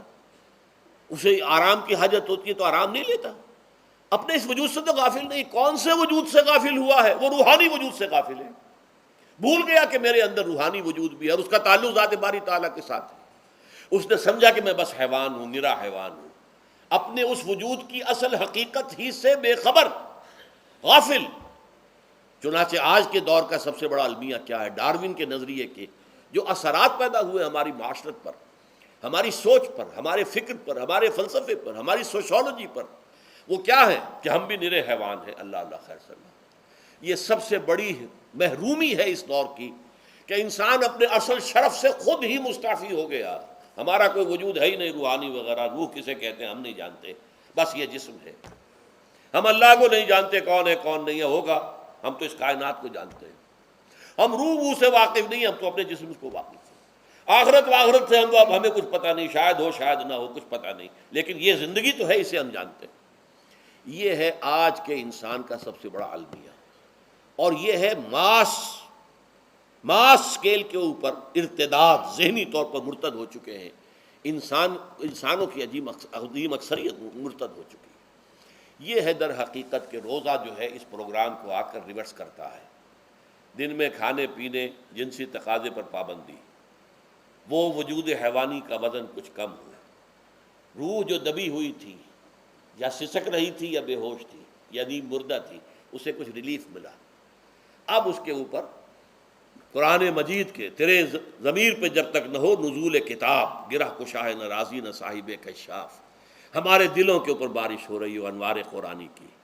وہ ظاہر بات ہے کہ بغیر سمجھے تو نہیں ہوگی بارش، وہ تو آپ کچھ سمجھ رہے ہوں گے تو بارش ہوگی، ورنہ تو یہ ہے کہ ٹھیک ہے، میں پہلے بھی عرض کر چکا ہوں، آپ کو ثواب تو ملے گا، لیکن یہ ہے کہ وہ اصل مقصد قرآن کی عظمت کا قلب کی گہرائیوں سے اعتراف جو ہے، اور اس پر اللہ کا شکر تو ادا ہوگا، لعلکم تشکرون، جبکہ قرآن مجید جو ہے آپ کے قلب کے اوپر نازل ہو، اس کا مفہوم نازل ہو۔ اچھا، اس کا دوسرا نتیجہ کیا نکلتا ہے؟ جب وہ روح جو ہے وہ ہوش میں آئے گی، اس کو حیات تازہ مل گئی، وہ اپنے اصل مرکز اور منبع اور سرچشمہ کی طرف جو ہے متوجہ ہوگی۔ عربی زبان کا ایک مقولہ ہے، کل شیء یرجع الی اصلہ، ہر شے اپنی اصل جڑ کی طرف جو ہے لوٹتی ہے۔ ہمارا وجود حیوانی زمین سے زمینی کی طرف لوٹتا ہے، یعنی مرنے کے بعد زمینی میں چلا جائے گا۔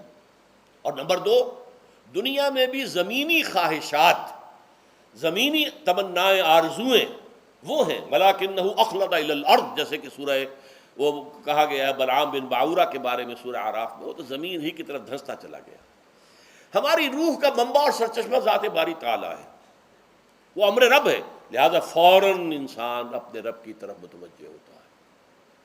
یہ اللہ کی طرف متوجہ ہو جانا اور پھر اس سے ہم کلام ہونا اور اس سے دعا کرنا، یہ ہے روزے کا اصل مقصد۔ جب سیام اور قیام رمضان مبارک کا دوہرا پروگرام ہوگا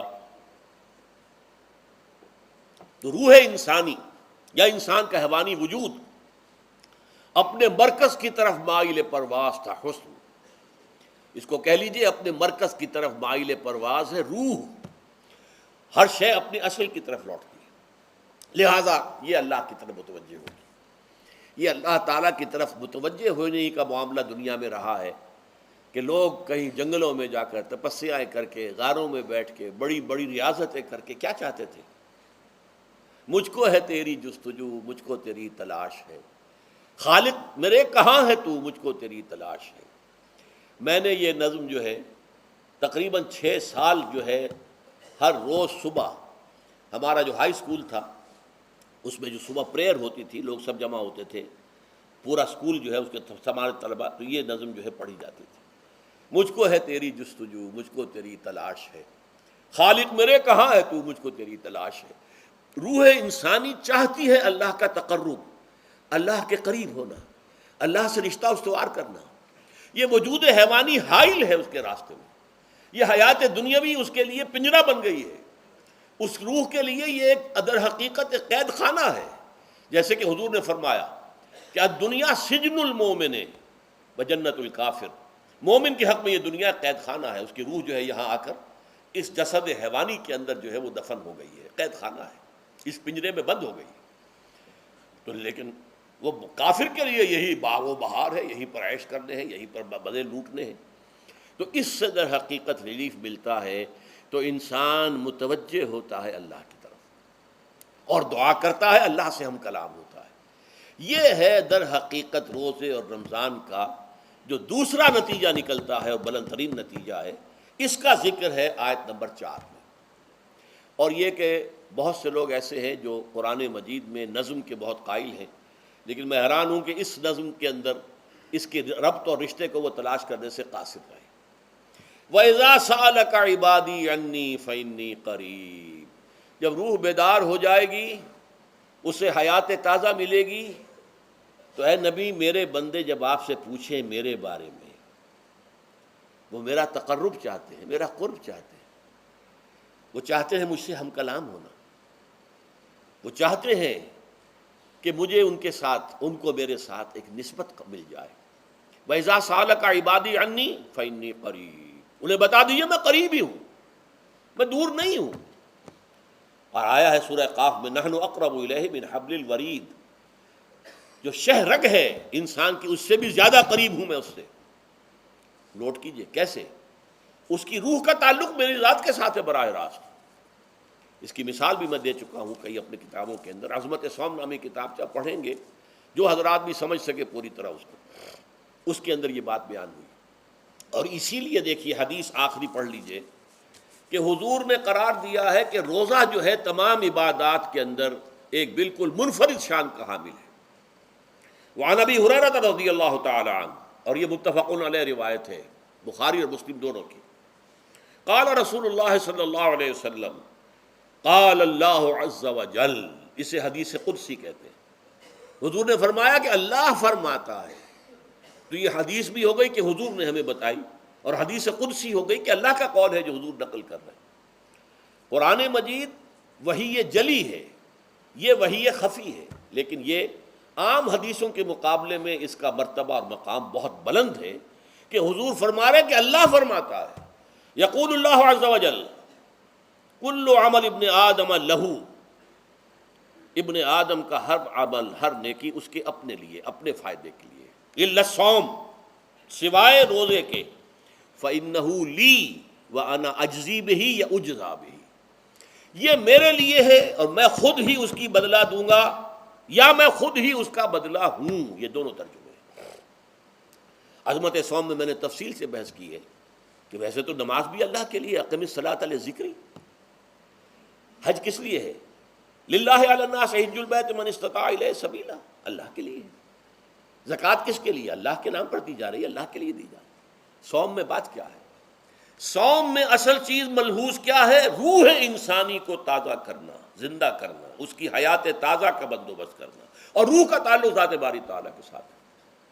اس تعلق کی مثال یوں سمجھیے جیسے ہمیں معلوم ہے سورج کا فاصلہ ہم سے کتنا ہے، کروڑ میل، لیکن سورج کی کرن جو وہاں سے چل کر یہاں تک پہنچی ہے، کیا اس کا تعلق سورج سے منقطع ہے؟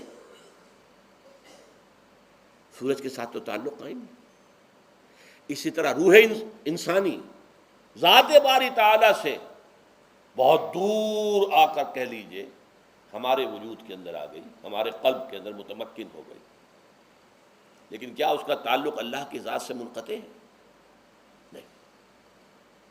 لیکن یہ روح ہی اگر مزمحل ہو گئی تو تعلق منقطع ہو جائے گا، اس لیے کہ اس روح کے اندر ہی جان نہیں رہی۔ یہ روح تازہ ہوگی تو اس کا تعلق اللہ کی ذات کے ساتھ اثر نو استوار ہو جائے گا۔ اس لیے یہ کہا یہ میرے لیے، الا الصوم فإنہ لی، یہ میرے لیے، وأنا اجزی بہ یا اجزا بہ، میں خود ہی اس کا بدلہ دوں گا یا خود ہی اس کی جزا ہوں، خود ہی اس کی جزا ہوں۔ اللہ کے اس بندے کا تعلق میرے ساتھ ایسا قائم ہو جائے گا کہ گویا کہ اسے میں مل گیا، اور میرا یہ مل جانا ہی در حقیقت انسانیت کی معراج ہے۔ اور دعا کے بارے میں جان لیجئے کہ حضور نے فرمایا الدعاء مخ العبادہ، دعا جو ہے عبادت کا اصل جوہر ہے، لب لباب ہے۔ اور یہ بھی کہا الدعاء هو العبادہ، دعا ہی اصل عبادت ہے، دعا ہی اصل عبادت ہے۔ دعا جو ہے وہ روح ہے اس کی، اور علامہ اقبال نے اپنے لیکچرز میں جو یہ خطبہ رکھا ہے اس موضوع کے لیے، میننگ آف پریئر ان اسلام، بڑا عظیم ہے۔ اس نے جو نقشہ کھینچا ہے کہ یہ پریئر کیا ہے، انائے صغیر، یہ ایگو میرا، میری انا، میری خودی، انائے صغیر، انائے کبیر کے روبرو آتی ہے۔ انائے کبیر اللہ، اننی انا اللہ لا الہ الا انا، یہ انا، انائے کبیر، اللہ کی انا، وہ عظیم انا، اور یہ چھوٹی سی محدود سی انا۔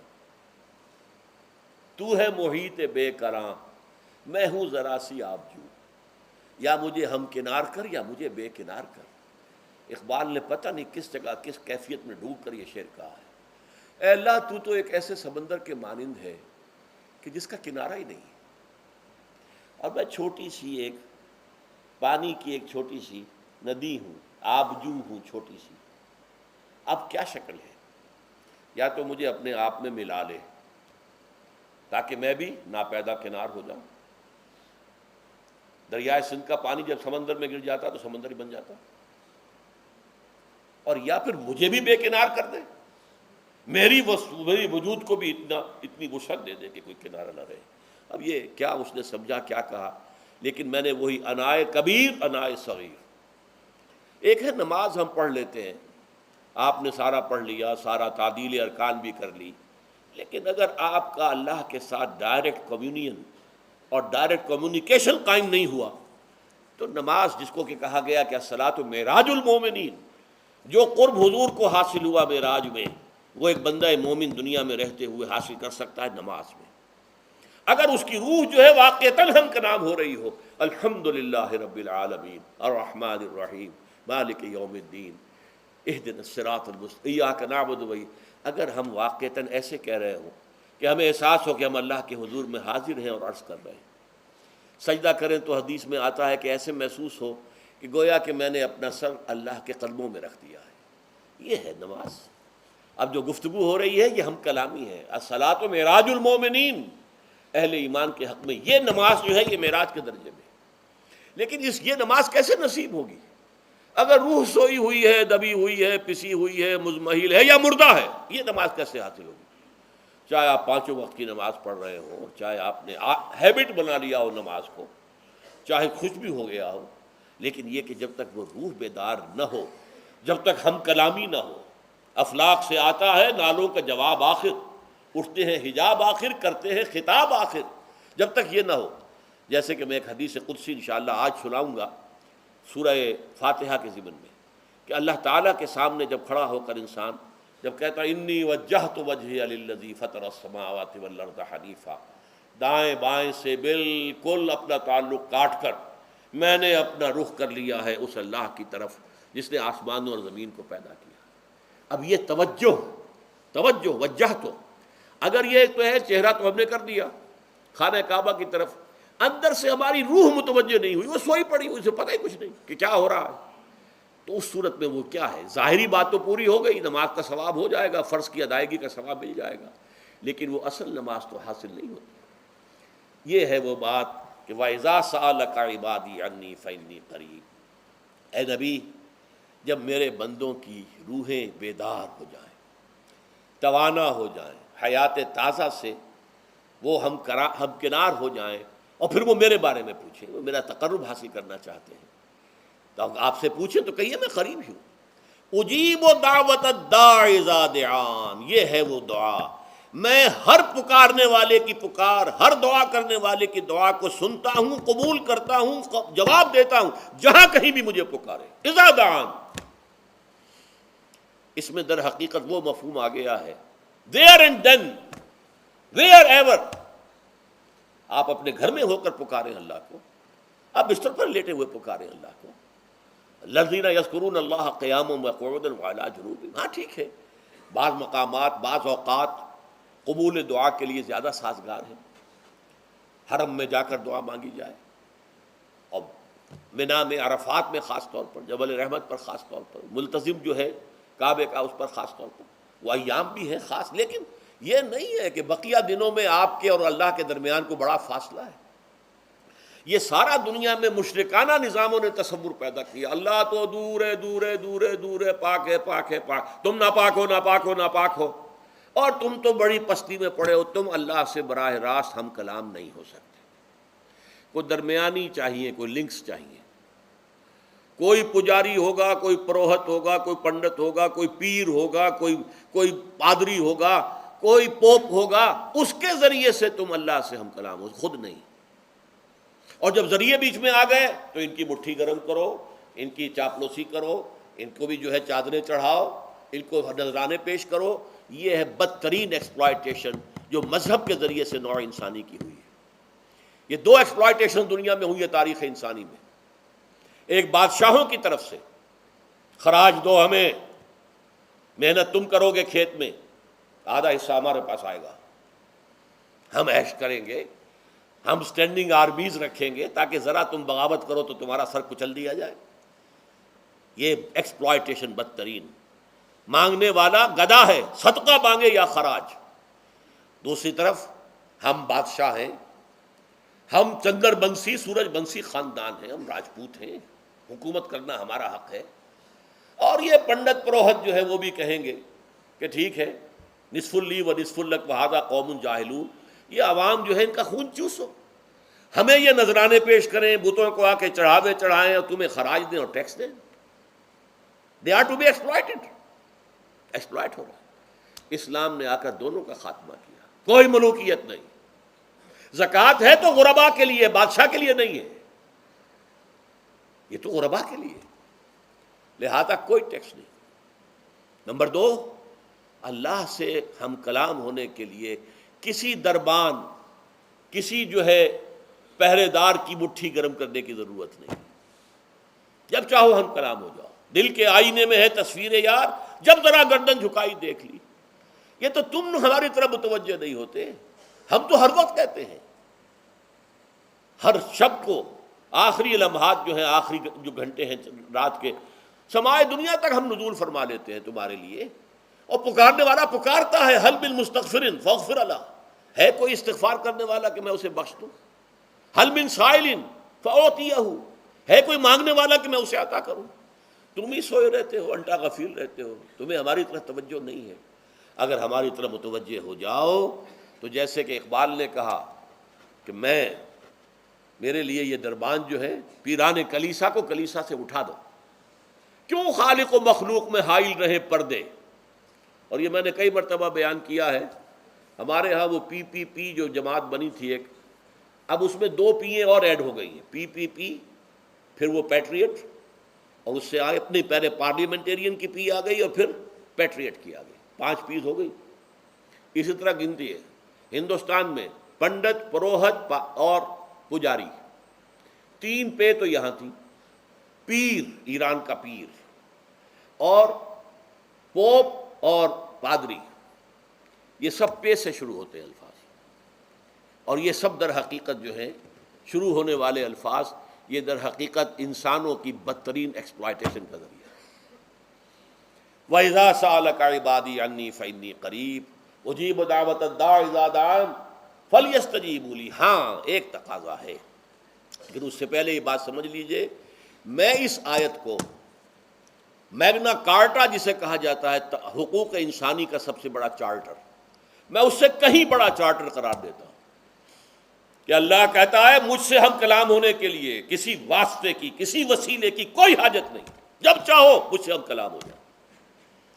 ہاں ایک شرط ہے، فَلْيَسْتَجِيبُوا لِي، چاہیے کہ وہ میری بات بھی قبول کریں، میرے احکام کو تسلیم کریں، میرے فرامین کان سے کھول کر سنیں، ان پر دل سے عمل کریں۔ فَلْيَسْتَجِيبُوا لِي، یہ ون وے ٹریفک نہیں ہوگا کہ ہم تمہاری دعائیں قبول کریں اور تم ہماری باتوں سے پہلو تو ہی کرو، سنی انسنی کر دو، یہ نہیں ہوگا۔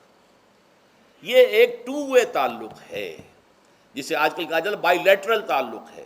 بائی لیٹرل تعلق ہے اللہ اور بندے کے درمیان، بندہ توبہ کرتا ہے معاصی سے، اللہ تعالیٰ بھی اس کے لیے بھی لفظ تواب ہے، وہ بھی اپنی رحمت کے ساتھ دوبارہ متوجہ ہو جاتا ہے۔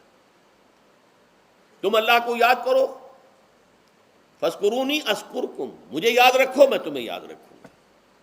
ان تنصروا اللہ ینصرکم، اگر تم اللہ کی مدد کرو گے اللہ تمہاری مدد کرے گا۔ یہ ہے 2 طرفہ معاملہ۔ اسی طریقے سے تم چاہتے ہو کہ میں تمہاری دعائیں قبول کروں، اجیب دعوت الداعی اذا دعان، میں ہر پکارنے والے کی پکار کو سنتا ہوں، جب اور جہاں، ویئر اینڈ وین وہ مجھے پکارے، لیکن لازم ہے فلیستجیبوا لی، وہ بھی میرا کہنا مانے، میرے فرامین کو کھلے کانوں سنے اور تہہ دل سے اس پر عمل کرے، ولیؤمنوا بی، اور مجھ پر ایمان پختہ رکھے، یقین اس کے ساتھ مجھے پکارے۔ لعلہم یرشدون، اب یہ سب سے بڑا لفظ آ گیا، تاکہ انہیں رشد حاصل ہو جائے۔ رشد، فوز، فلاح، رشد، یہ کئی الفاظ ہیں، فوز فائز، فلاح مفلحون، رشد راشدون، اور یہ لفظ استعمال ہوا صحابہ کرام کے لیے سورہ حجرات میں، اولئک ھم الراشدون۔ تو گویا کہ یہ بلند ترین منزل ہے انسان کے لیے، اگر اس کا یہ تعلق اللہ کے ساتھ قائم ہو جائے۔ دعا کا ہم کلام ہونے کا رشتہ اس کا قبول مجھ مل جائے۔ اب آخری بات نوٹ کیجئے، آخری آیت جو ہے اس رکوع کی، بظاہر اس کا تعلق نہ روزے سے نہ رمضان سے، اکل حلال اکل حرام سے روکا گیا ہے۔ وَلَا تَأْكُلُوا أَمْوَالَكُمْ بَيْنَكُمْ بِالْبَاطِلِ، اور دیکھو اپنے مال آپس میں باطل طریقوں سے مت کھاؤ۔ وَتُدْلُوا بِهَا إِلَى الْحُكَّامِ، اور نہ ہی اپنے مالوں کے ذریعے سے حکام تک پہنچو۔ لِتَأْكُلُوا فَرِيقًا مِّنْ أَمْوَالِ النَّاسِ بِالْإِثْمِ، کہ تم لوگوں میں سے کسی کا مال گناہ کے ساتھ ناجائز طور سے ہڑپ کر جاؤ، رشوت دے کر، اور اپنے حق میں کوئی غلط فیصلہ کروا لو، وَأَنْتُمْ تَعْلَمُونَ، جانتے بوجھتے یہ کام نہ کرو۔ بظاہر تو نہ روزے سے تعلق ہے نہ رمضان سے، پھر اس رکوع میں کیسے آ گئے؟ بڑا گہرا تعلق ہے، اول و آخر کا تعلق ہے۔ پہلی آیت میں مجرد رمضان روزے کی جو فضیلت بیان کی گئی تھی یا حکمت، غایت کیا تھی؟ تقویٰ۔ یہ تقویٰ کا معیار ہے۔ تقویٰ جو ہے ظواہر کی بنیاد پر نہیں ہے، اگرچہ ظاہر بات ہے کہ ظواہر بھی دین کا حصہ ہے۔ حضور کسی وضع قطع اختیار کرنا یقیناً ایک نیکی کا کام ہے، ہر چیز میں حضور کے نقش قدم پر چلنا، لیکن یہ ظواہر پر نہیں ہے۔ تقویٰ دل میں ہو، التقویٰ ہا ہونا، التقویٰ ہا ہونا، التقویٰ ہا۔ 3 مرتبہ حضور نے اپنے سینہ مبارک اور قلب مبارک کی طرف اشارہ کر کے فرمایا تقویٰ یہاں ہوتا ہے، تقویٰ یہاں، جب یہاں ہوگا تو پورے وجود میں سرایت کر جائے گا۔ لیکن اس میں اہم ترین بات کیا ہے؟ اکل حلال، جو مشکل ترین کام ہے، حرام کا لقمہ نہ آئے، ورنہ جیسے کہ کہا گیا ہے دعا کے بہترین مقام پر پہنچ گئے ہو، حرم کعبہ کے ملتزم کے ساتھ چمٹے ہوئے ہو اور دعائیں کر رہے ہو، اب اس سے زیادہ دعا کی قبولیت کا کون سا وقت ہوگا؟ یا آپ کھڑے ہو گئے جبل رحمت کے اوپر سب سے اونچے مقام پر جا کر، اور آپ نے 2 گھنٹے سے ہاتھ اٹھائے ہوئے ہیں، اللہ اے اللہ یا رب یا رب، لیکن حضور نے فرمایا کہ ایسے بہت سے لوگ ہیں، رجل یطیل السفر اشخص اغبرا، ایک شخص ہے سفر کی وجہ سے بہت لمبا سفر کر کے دربادہ تھکا بازا ہے، اور اس کا وہ احرام جو ہے وہ بھی میلا کچیلا ہو چکا ہے۔ ظاہر بات ہے آج کی بات نہیں ہو رہی ہے، جبکہ آپ 4 گھنٹے میں تو پہنچ گئے جدہ، اور پھر 2 گھنٹے میں مکہ پہنچ گئے، اور جا کر 2 گھنٹے میں آپ نے جو ہے عمرہ کیا اور بات چھٹی، احرام کھل گیا۔ تو اس میں کہاں وہ احرام میلا ہوگا، اور کہاں آپ کا بیل کچیل ہوگا، اور کہاں آپ کے جسموں سے جو ہے پسینوں کی بو آئے گی؟ نہیں۔ لیکن جو یہ سب کرتے تھے اور پھر کعبے سے ملتزم سے چمٹ کر دعا کرتے تھے، یا رب یا رب، یمد یدہ الی السماء، وہ ہاتھ اٹھاتا ہے آسمان کی طرف، یا رب یا رب، وَأَنَّىٰ يُسْتَجَابُ لِذَٰلِكَ، اور اس شخص کی دعا کیسے قبول ہو؟ وَمَطْعَمُهُ حَرَامٌ، اس کے پیٹ میں جو غذا پڑی ہوئی ہے وہ حرام سے ہے۔ مَلْبَسُهُ حَرَامٌ، اس کا لباس جو اس نے پہنا ہوا ہے چاہے وہ احرام ہی ہے، وہ حرام کے پیسے سے کمایا گیا تھا۔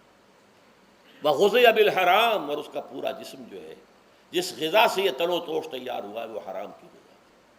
ایسے آدمی کی دعا وہاں پہنچ کر بھی قبول نہیں ہوتی۔ لہذا تقویٰ کا اصل معیار اکل حلال، روزی حلال کی، اگر یہ نہیں ہے تو آپ نے متقیوں کی شکل بنا لی، اور بہت ہی آپ نے اپنے ظاہر کو جو ہے بہت آراستہ پیراستہ کر لیا سنت رسول سے، لیکن اللہ کی نگاہوں میں اس کی کوئی قدر و قیمت نہیں ہوگی جب تک کہ آپ کا رزق حلال کا نہ ہو۔ بارک اللہ لی ولکم فی القرآن العظیم ونفعنی وإیاکم بالآیات والذکر الحکیم۔